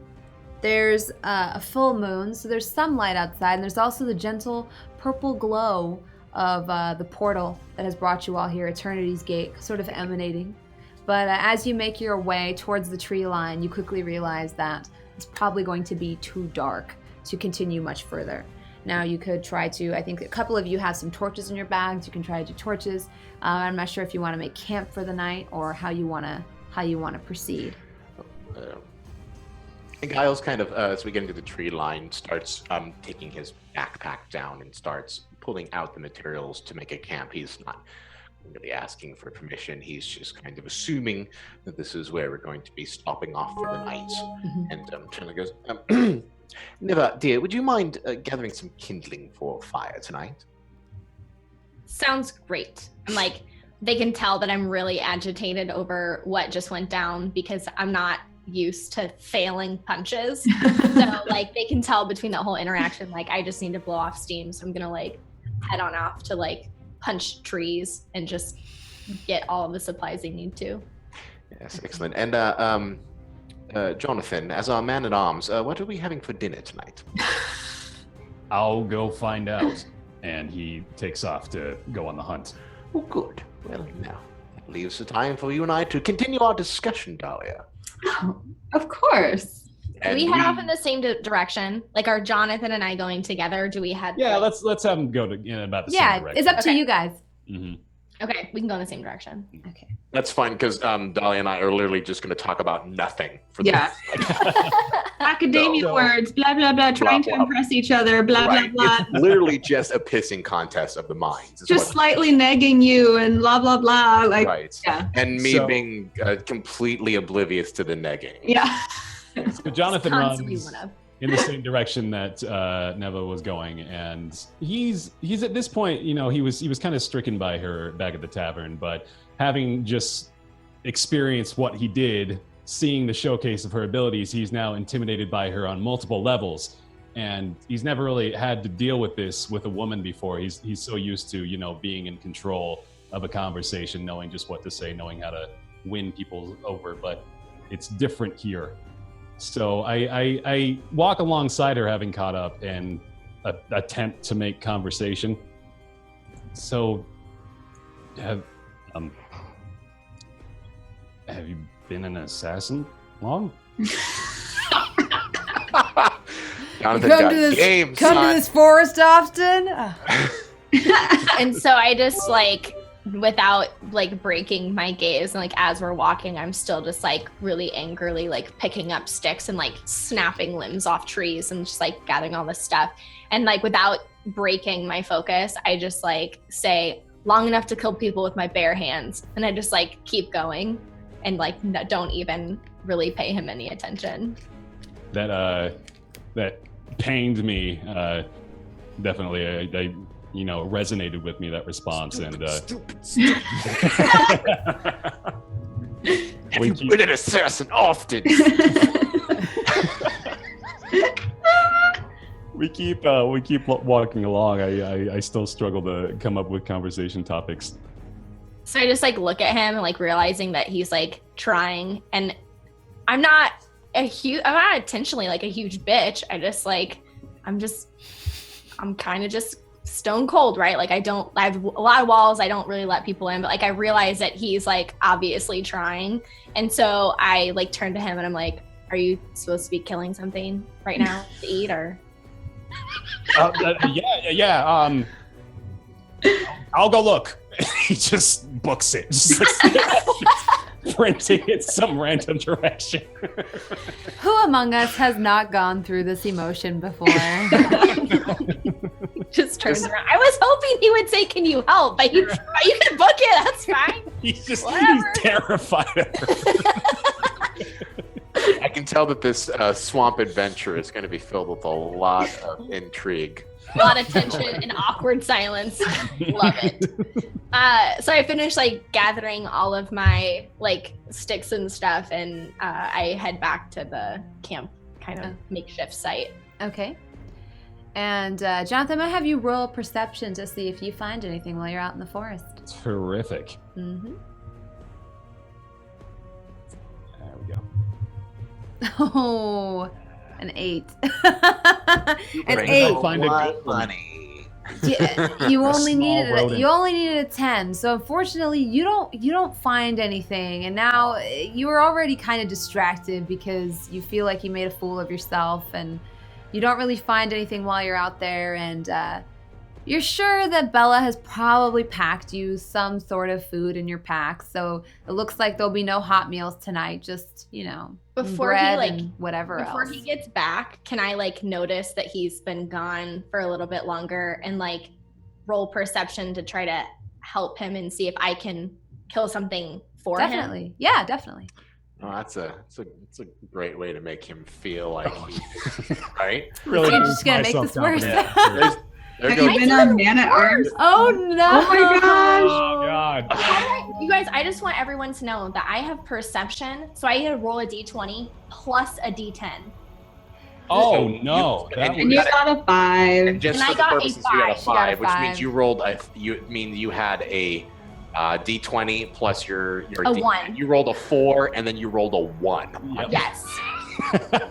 So you rolled a 4 out of d20, and then a 1 out Well, of d10, giving you a Fuck off, whopping Jonathan, 5. you're not getting any help today. So you think you hear or you see something after noticing that Jonathan's been gone for an extra long time, and you follow the sort of rustle in the underbrush, and what you find, because of your awful rolls, is you've actually just gone in a circle and you find Jonathan looking rustling through the forest, and you basically successfully tracked him. It's up to you if you want to skulk back to the camp and pretend you didn't see him or say something. No, I kind of without scaring him, walk up behind him, and I was like, so you were gone for a while and I didn't know if you got lost or something. Oh man, there was this. Oh, you should have seen it. There was this boar. It was huge. Just twice the size of us, and just got away. I was just gonna. Oh man, we would have had so much food. Darn it. Yeah. Cool. And so then I just kind of turn around and just start heading back. It's really, but I did come for him, so that's gonna be +1 for nice points. The fact that you at least I'm gonna write that down in my GM book. +1 nice points for any of that. The fact that you appear to have cared enough about him to go out and search for him does resonate with him as well. If Nivea dropped off the firewood and went back, by the time both of them come back, there's already a fire with a full tea set with a kettle boiling at the moment, and we are being the dandiest tea drinkers that you can ever imagine at a campfire outside of the woods. Just I do. It's so interesting meeting other intellectual types all the way out here in the frontier. It's amazing. I never thought in my life I would meet someone as charming and as singular as a person like you, Dahlia. You're so kind, but not many people are like me, so. That goes for 2 of us then. Well, a celebration to meeting new friends then, yes? Of course. Good. Gracious us. While they're drinking out of these really fine whatever, I just pull. Well, not that bad. They are still steel. They're still nice silver. They're not porcelain. So I pull out this really ding dump janky ass tin old battle worn cup, and I just pour some and sit kind of slouch on a log, and I'm just eating bread or whatever's in my bag and just drink, very polar opposite of them being very refined, and I'm just I just need to get a drink in and food, and then I'm done. Dahlia grabs the kettle and just pours some directly. Oh my. Should you roll for burning? You do realize that's He's a boiling blacksmith. I'm water, gonna assume right? he's used to dealing Now, with very I will hot mention things. that my constitution is unusually high. Yes, so it is. I need to be okay here. So our adventurers partake in a pretty disappointing meal, let's be honest. Bella pretty didn't really bad. pack anything that was, warm. Then she packed them some whey bread, which is kind of hard by nature, just so it stays good for longer. And some jerky, and there's some jams and things like that, and some gruel, but nothing that's particularly appetizing. When I find the jerky, I'm ew, and I give it to Jonathan. I'm I'm a vegetarian. Oh no. Jonathan grabs it happily out of her hands. Well, I am an anything-itarian. I think, I think we should probably be getting a little bit of shut-eye before we're going to start on our adventure into the swamps tomorrow. Who would like to take the first watch of the night? With a mouthful of jerky. I'm gonna go. Excellent. I roll out a bedroll and plop in it and go to sleep. Awesome. I go snuggle up next to Jonathan, like lay on his lap and go to sleep. Okay, Niva? I kind of like, I don't lay down completely, but I like just kind of like rest up against like one of the trees or logs or whatever that's sitting there. Just kind of one eye open, like resting but not asleep. Do you do the Gandalf, like, sleeping with your eyes No. staring thing? No. I just don't, like, I am not a sleeper. Always on guard, you know. There's people who sleep, and then there's Nivea, who doesn't sleep. Yeah. I'm awake with my eyeballs closed. So it's super late at this point, and twilight descends over the camp as we enter probably around 2 or 3 a.m. in the morning. At some point, I'm sure you guys switched the guard or whatever, and there's, the night passes for the most part uneventfully. There's you could capture glimpses of shafts of moonlight underneath the canopy of the trees, and you've done a pretty good job of sort of putting the fire in such a place that the people from Moondu Watch probably didn't see it. And there is one thing that happens during the night that you're not quite sure of. At some point you hear a vague sort of like humming. And you hear like like almost like a rustle of leaves, and maybe at some point in the moonlight a very strange creature wreathed in leaves, and it's almost like it's part of her skin, wanders through your camp, but does so incredibly quietly where you don't even notice, and you just hear her humming going. Who's on the watch at this time? It would probably be Dahlia. Bronze, okay. I didn't take a watch. I just convinced somebody else that they should take the watch. Or if they told me I had the watch, I was like, oh no, Niva's got it, and I went back to sleep. So there was no one on watch. So there's no one on watch. Good. And she Pretty classic us. she comes and goes without any like, sort of event. She doesn't seem to want to harm you at all, and by the morning everything's fine. You wake up and it seems like nothing happened. I'm sure someone's missing? Huh? Is anything like missing or like Yes. a miss? A large part of your silver teaware is gone. The ones in my backpack? Oh yeah. Oh Mhm. my. Oh, now where did I put that tea set? I know it seems to be gone. As well as other random things. You notice instead of 4 loaves of bread, you now have 3, and just seemingly random things that might not even be of value. I kind of take Giles like a little aside, and I'm like, a drinking problem is nothing to be ashamed of if you're working on it. It's okay if you forgot where you put your tea set and that you ate our bread, even though it's going to make us really hungry. We'll try to help you. Dahlia, are you trying to say that there's other things besides my silver tea set that my grand uncle Molten Stew gave me? It's good that you can remember his name, because it seems like you've forgotten I had a everything else hard about time. my We've only farm. seen him at 1 or 2 parties, to be honest with you. But you're saying that there's other items beyond my tea set that are missing. So Yeah. then I look at everybody and I'm like, I didn't see anything on my watch. Jonathan, did you see anything on yours?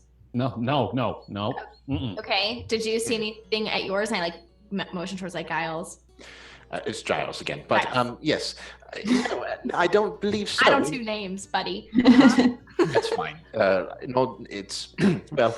If we're going to be close to each other, and if we're going to be friends, then it's names. So no, and I did not see anyone come in all through the evening of the night. And to be honest with you, I don't see why anyone would take my tea set unless one of you have means and to go back into the city and sell it off for them. There's a lot of things in the swamp that are more humanoid than you probably are aware of. It's not impossible. Dahlia, did you see There are humanoids in the swamp? What kind? You're getting distracted. Did you see anything on your watch? No, I didn't see anything. But tell me about these creatures. And everything was awake the whole time. Bronze, do I have an opportunity here since, maybe I'm familiar with these humanoids that Nivea is talking about in the forest? Could I try to see if there's something in that brain? Yeah. Also, she didn't take the whole tea set, or it didn't take the whole tea set. Only like a few key pieces. So you're just missing a large part of it. I'm missing the essential parts of it, is what you're trying to say. Yes. There's not a tea set if it's not an entire set, is the thing. I got a glorious 36. Yes. These learned rolls are. I don't know if you can fail a learning roll, man. Goddamn. So- I'm gonna let him roll for me in the future. Yeah. Your knowledge, because you rolled a whopping 36, you seem to be getting a lot of the exploding dice, which is kind of cool because you rolled a 27, which is really awesome. But since you know from your learning that there are actually quite a few different kinds of elves in this region, and particularly the humanoids that you would most likely encounter would either be the Nivenelian elves that are pretty native to this region, and sometimes they've been known to come pretty close to Moondew Watch. You also know them to be largely, they're not super threatening for the most part. The other humanoids that might be in this area are rather actually just humans. There's a group of men called the Bastards who have kind of defected from the main populace of Moondew Watch, and they kind of live on the edge of the law. And you know that they have a They're camp. bandits, though, right? Basically. Basically, yeah. So they live out here. Well, my dear friends and companions, it seems that we have been potentially visited by one of the Nimenelian Sylvians in the middle of the night. It's not uncommon, unfortunately, and if maybe one of us was awake, we might have seen her in the midst of the night. But it seems we have unfortunately missed her, and as a result, she may have taken a couple of trinkets for her own purposes. I whispered to Niva, don't make him feel bad about his drinking problem. Well, I say there's nothing to it. They seem to have no real value unless we want to go on our own little tangent to replace such said items. I see no reason to divert away from our proper course. Agreed. So since you're all in agreement, you gather up your things. Your pack's a little bit lighter. Actually, I'm sorry. I'm gonna be that jerk and kind of double and just check with myself, my character, to see if this tea set is really that important to Giles. Shit. You rolled an 18. You rolled an 18. I rolled an 18. Holding you are to the die, actually. That's great. Now, I'm so sorry to have to do this, new friends of mine, but that very singular tea set was a gift from my uncle, and I would be dishonored of his name if I did not find it and at least bring back that beautiful kettle that he had made for me on my 10th birthday. So, we will have to find it. I go, to be honest, that tea set was just not that nice. She rolled a 20. I go, you deserve a better tea set than that one. Yeah. And I'm assuming this is enough. Would I be making a competing saving roll against it, or just a natural? You can attempt to roll your resolve. This is the best rolling game I've ever had in my life. Yeah, she rolled a 20. Well, I'll do a resolve, but if that's a natural 20, no, it's not. It's a dirty 20. No, it's a dirty 20. Yeah. Then I will try my resolve against her. Resolve. I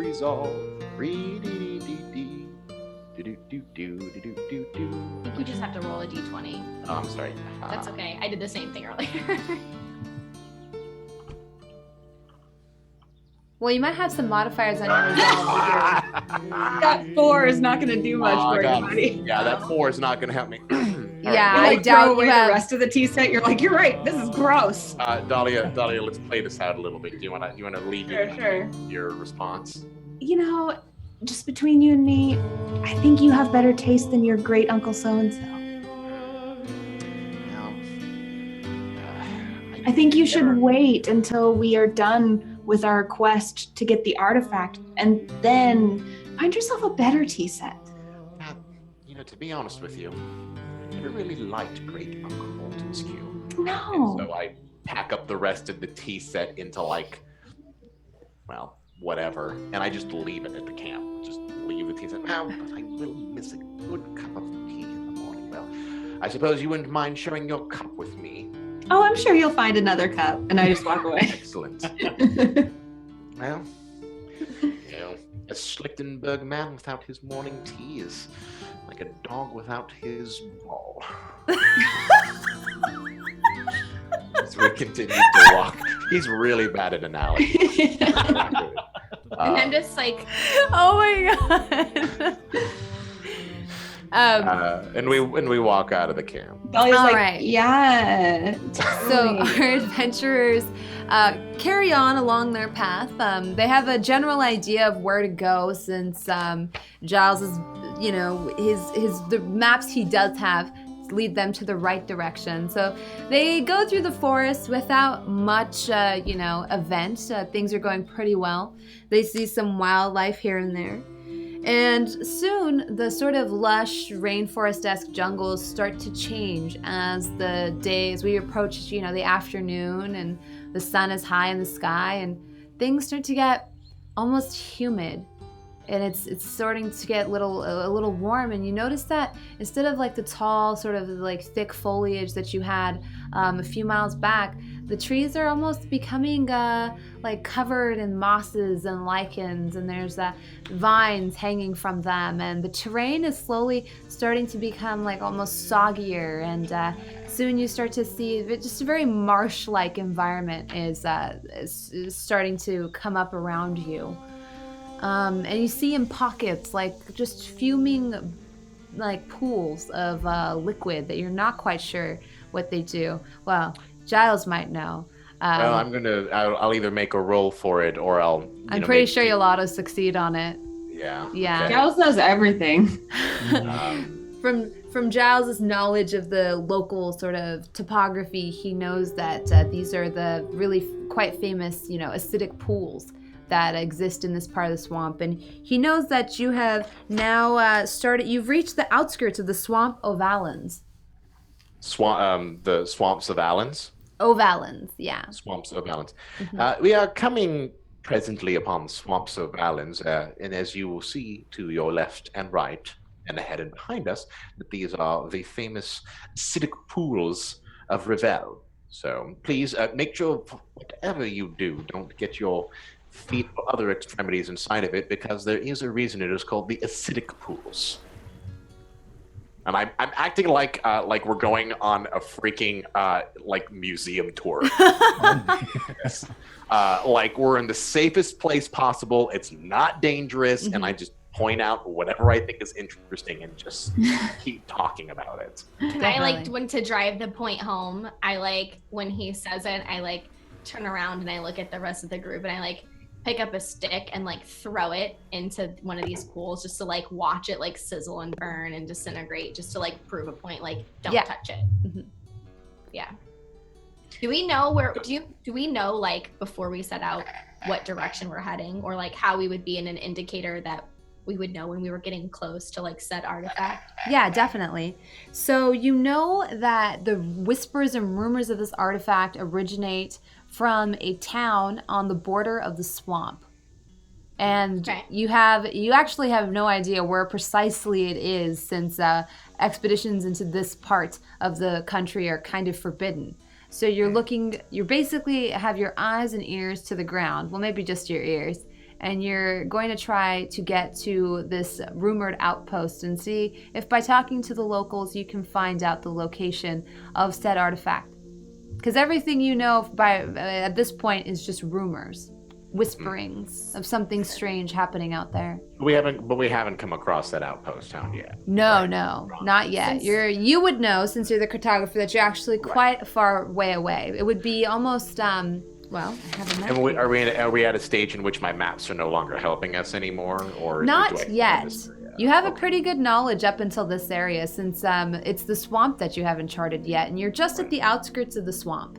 And you know for a Okay. fact that you'll probably need to go north and east to get to where you need to be. All right. Well, then I will continue to go north and east, and on an occasion of which I feel is appropriate, I will take out my surveyor's tools, which is always on hand, and I will continue to mark distances between key landmarks and jot them down in sketchery Definitely. on my parchment. Okay. Sketchery being the official surveyor's term. As we go around, but I would assume that would slow us down a little bit. But A little bit, yeah. But What you you gonna actually do? don't meet a lot of resistance. There's pretty frequent scouting parties up until this point, so there's not a whole lot of dangerous wildlife or anything that you've come across. And all of a sudden, in the distance, you know, in the midst of right when the swamp is turning to a real bog, it's almost becoming difficult to pass, and all of a sudden you see this giant archway, and it's shaped out of thorny vines, just interlaced inside of each other, and just thick thorny vines coming up out of the ground. And across the sort of bog, you see this large bridge, and it's formed out of like the roots of trees that have kind of come together and created this strange arcing pathway. And attached across it are, you know, various vines and you know, mosses and things, almost binding it together like a natural pathway. Cool. Well, my friends and companions, if you thought Moondew was a bit of a frontier town, you all getting ready for quite the surprise.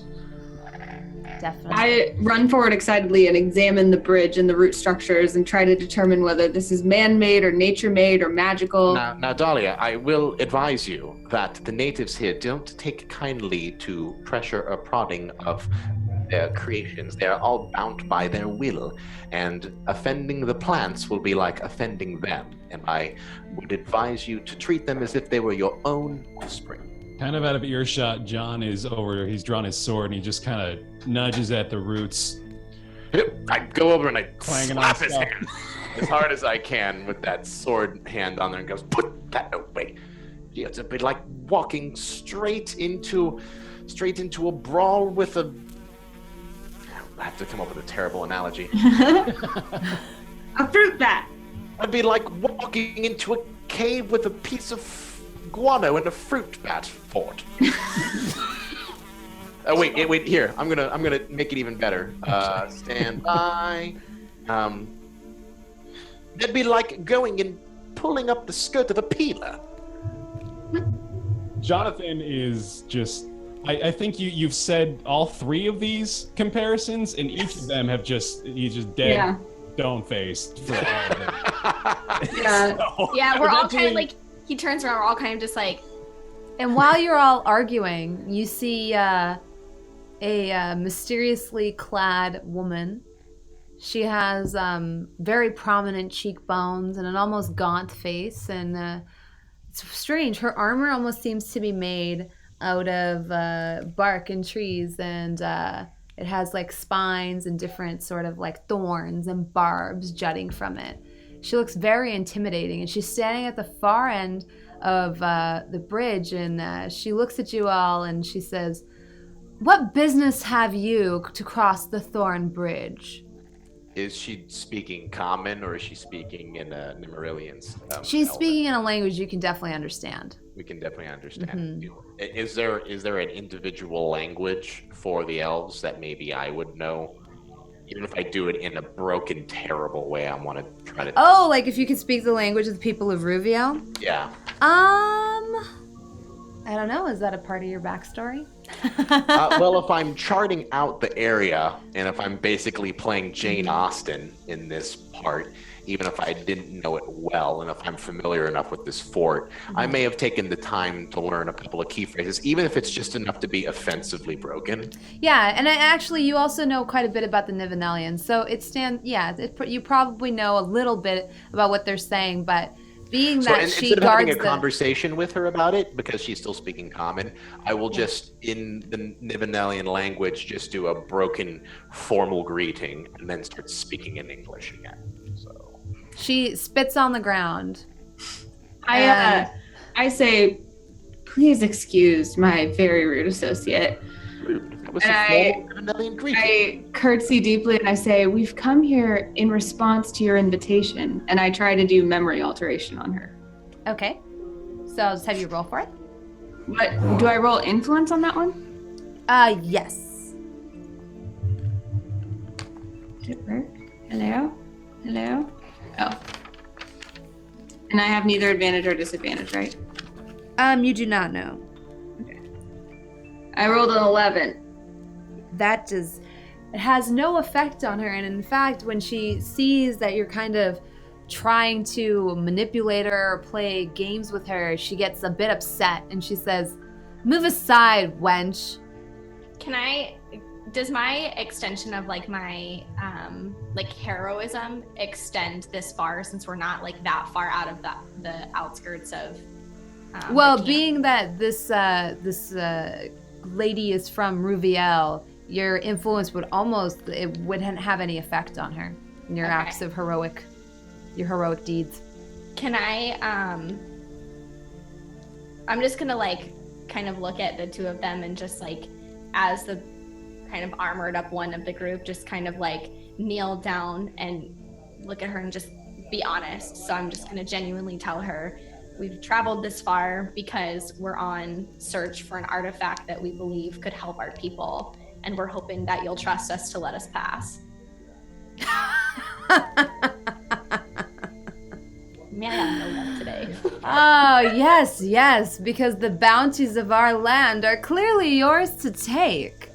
Well, thank you. That's so kind. Thanks. Come on, guys. Let's go. I grow weary of your games. Turn back and go back to the smoky hell pit you crawled out of.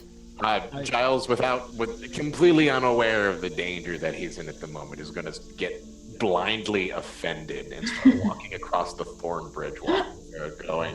Now see here, my dear. We have come strictly from Moondew in order to chart an area around this that would best serve both you and the people inside of Moondew. Do you not have maps or areas of this area? And I am walking across this Moonthorn Bridge like I owned it. And while you're mid-sentence, she says, "I grow weary of your strange speech." And she waves a hand and she says, "You did wrong to disrespect the Arbormancers of Ruviel." And as she says this, almost a chunk of the thorn bridge behind you writhes up almost underneath her command, and she creates this giant, almost like treant, like golem that is covered with thorns and spines, and it almost like yawns to life, and it is now standing. Also, this bridge was across an acidic bog, which is why it's a bridge, standing in the middle of this acidic bog, and it like roars at you. Oh my, oh dear, oh my. And roll for initiative. A bit of help, please, if you don't mind. And I just run. So I'm gonna have you all roll for initiative I'd like first. to take one chance at maybe, despite the fact that we failed this attempt before. Ma'am, please. I can see we have disrespected you, and I apologize for that. We've traveled a very long way, and we're very tired. If you could just afford us one day in your beautiful home. And why would I do that? Because Can't flirt this with her. roll said so. Oh my god. That 22 You is rolled like a a pain in your 22. teeth and a glint in your eye and like a soft filter. Dude, even Just in the a- forest, he can find his way with them. A very, very gentle touch on the forearm. Please. And you sway her a little bit, and because you had such an effect on her, she kind of just sighs a little bit, and she says, "Listen, fine, I won't hurt you. Clearly you're in over your heads, but you can't come here. Why are you here? There's Other an than to artifact just that what? we think will be of great importance to our people. What makes you think it belongs to your people? Well, that's a good question. Dahlia? Yes, why are we raping and pillaging this land? And Well, let's see now. Can I just like look at her and I'm just gonna like kind of cut Dahlia off and I'm gonna say, you know what it's like to have people come into your home and take away the things that are valuable to you. And in our land and with our people, the people above us are doing the same to us, and we're hoping to prevent that from happening again. By doing the same thing to us that's being done to you. We can make a barter, and I don't know what the artifact is. I'm here with the group to protect them. If we find the artifact and it is indeed belong to your people, we'll get the information that we need and we'll return it to you, and we won't take it home. And at that point, Giles will step in and smile. Ah, yes, a good trade and barter. I'm sure that Shut that one up. I clap a hand over his mouth. Yeah, good, because this will not go well if you let him. You know, our lovely lady introduces herself as Zaretha, and she says to you all, long have my people had the reputation of being savages, of being bloodthirsty mongrels with arcane rituals in the swamp. And loath am I to prove these musings and these rumors right. I won't let you through, but at least not the way you intend to. But I'll take you back to our camp, and there you may seek audience with those that are in charge. Maybe your flimsy little excuse will sway them, though I'm quite sure this will end with you right back here on the edge of this bog. That is all we ask. Thank you. And with that, she snaps her fingers, and you suddenly see that within the trees, or hidden amongst the different vines and the carnivorous plants, there were actually a whole sort of group of these arbormancers who are wearing all different kinds of organic sort of armor. And they come forward and they bind your hands with these kind of thorny vine bindings, and they blindfold you. And they lead you forward to their secret sort of outpost or camp. And you travel for, probably the better part of an hour.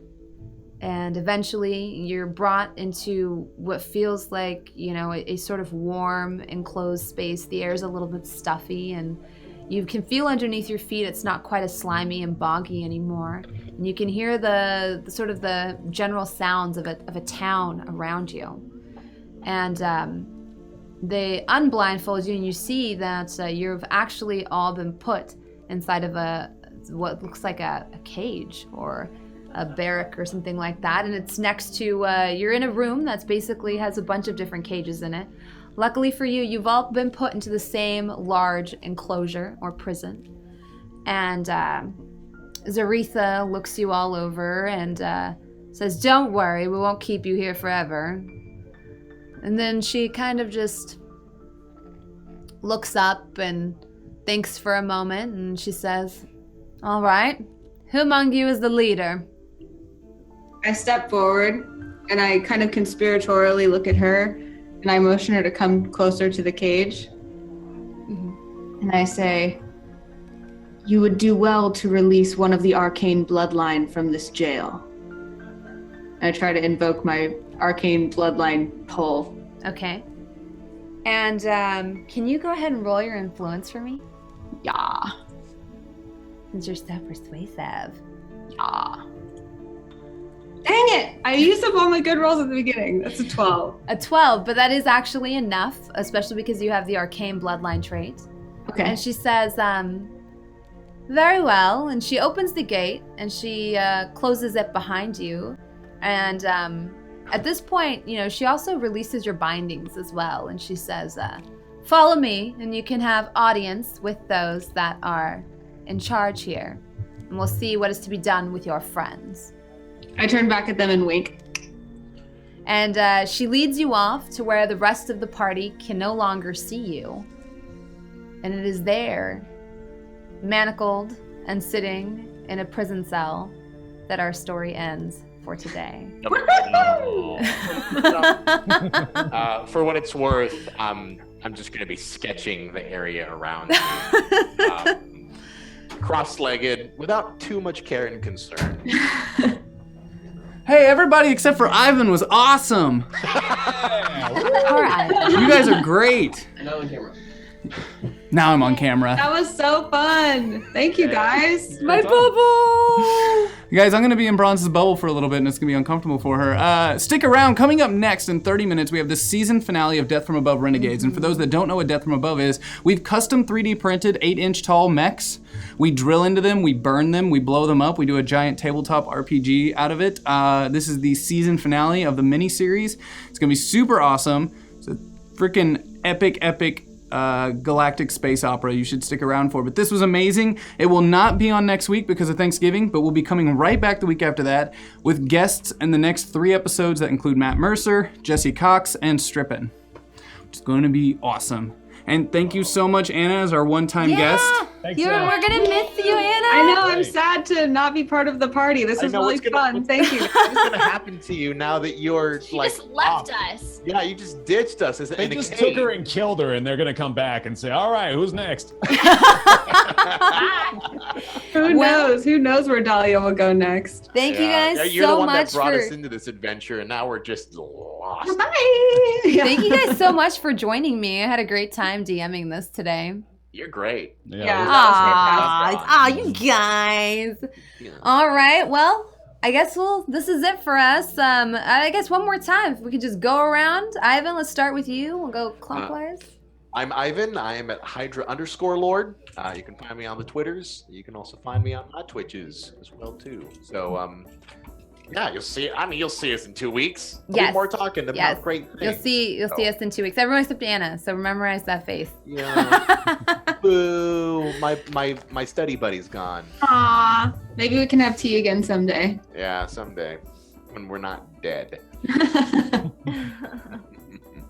Anna, go ahead. Oh, sure. You can find me at Anna Prosser on almost everything, which is, I think, below my face. That's especially Twitter. Twitter is where most of my adventures take place, or tell you where they're going to take place, and then Twitch as well, of course. And I'm also very, very frequently, like I said, on the official Wizards D&D channel, on Misscliks, and on the official Twitch channel, which is /Twitch. So I would love it if you'd come hang out with me on any of those. That's why I say Twitter is the best place, because that's where I put all the links to all of those things. And thank you so much for having me, and I'm going to watch the rest of the series, and Aw, I think it's going to be great. Aw. Bear. That's great. And also, I'm not as mean as Dahlia. Don't hate me. I tag Aaron. Oh, okay. I am Erin, also known as Aureylian on everything: Twitch, Twitter, Instagram, Facebook, all that good stuff. I had a lot of fun today. We're taking a break next week, but I'll be doing another one-shot next Saturday on the 26th. On roleplay, we're doing a secondary edition of the Masks roleplay. Oh, no way. I didn't know you were doing the second one. Yeah. Yeah. Cool. So I play I'm not a salty person, but the 2 characters I've chosen the last 2 times, her name is Hemlock, and she is an angsty teenage superhero. And so that's the second edition. I'll be doing that on Saturday. So you can check out at roleplay if you're interested in doing that, or my Twitch channel. I'll be live all weekend. I'm doing a fundraiser for an animal shelter with my 7-year-old on Sunday at noon. So if you guys want to, help a 7-year-old, tune in there. Otherwise, I'll see you guys back in 2 weeks. All right, BaerTaffy, what do you got for Hey, us? I'm BaerTaffy. I am on Twitch, YouTube, and Twitter. That's BaerTaffy. I do another D&D show with some of my buddies on Wednesday nights called Lost Initiative. That's over on twitch.tv/Lost Initiative show. I also host a podcast about gaming and the gaming industry every Friday. So that was actually like a few hours before this, so the VOD of that's going up now. But that's with Northern Lion, Matthews Games, Rockley Smile every Friday at noon on twitch.tv/Roundtable Podcast. That's me.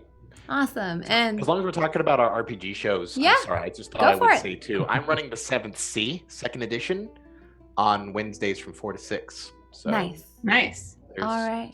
So many RPGs out there. There's so many RPGs out there, Well, like no. Open Legend, and this is the last 24 hours that you can support Open Legend on Kickstarter. Do the thing. It's an awesome system. And technically, there's like 30. oh, I was told technically there's like 30 hours. I was told there was 1 day left, but there's 30 hours. There's a little over 1 day left to support the Kickstarter. Tons of amazing people worked on it. Check it out. And it's an open source RPG. So, you know, the more people who support it, the more it can grow and become this big, super awesome thing that everybody can use. As for me, I am ye old game master, that bronze girl. I'm here on Hyper 2 days a week, Wednesdays for comic books, Mondays for role play, and also comic books. I'm a comic book aficionado, as well as I like to think I'm a pretty okay role player. I think it's okay. Yeah, you did great today. I love how many characters you played. There will be more to come, and I'm also a late night variety caster on Twitch TV. You can find me everywhere. I'm that bronze girl. Thank you guys so much for joining me. We'll pick this up not next week, but the Friday after. All right, QQ, take us away. Bye, everyone. You're all amazing.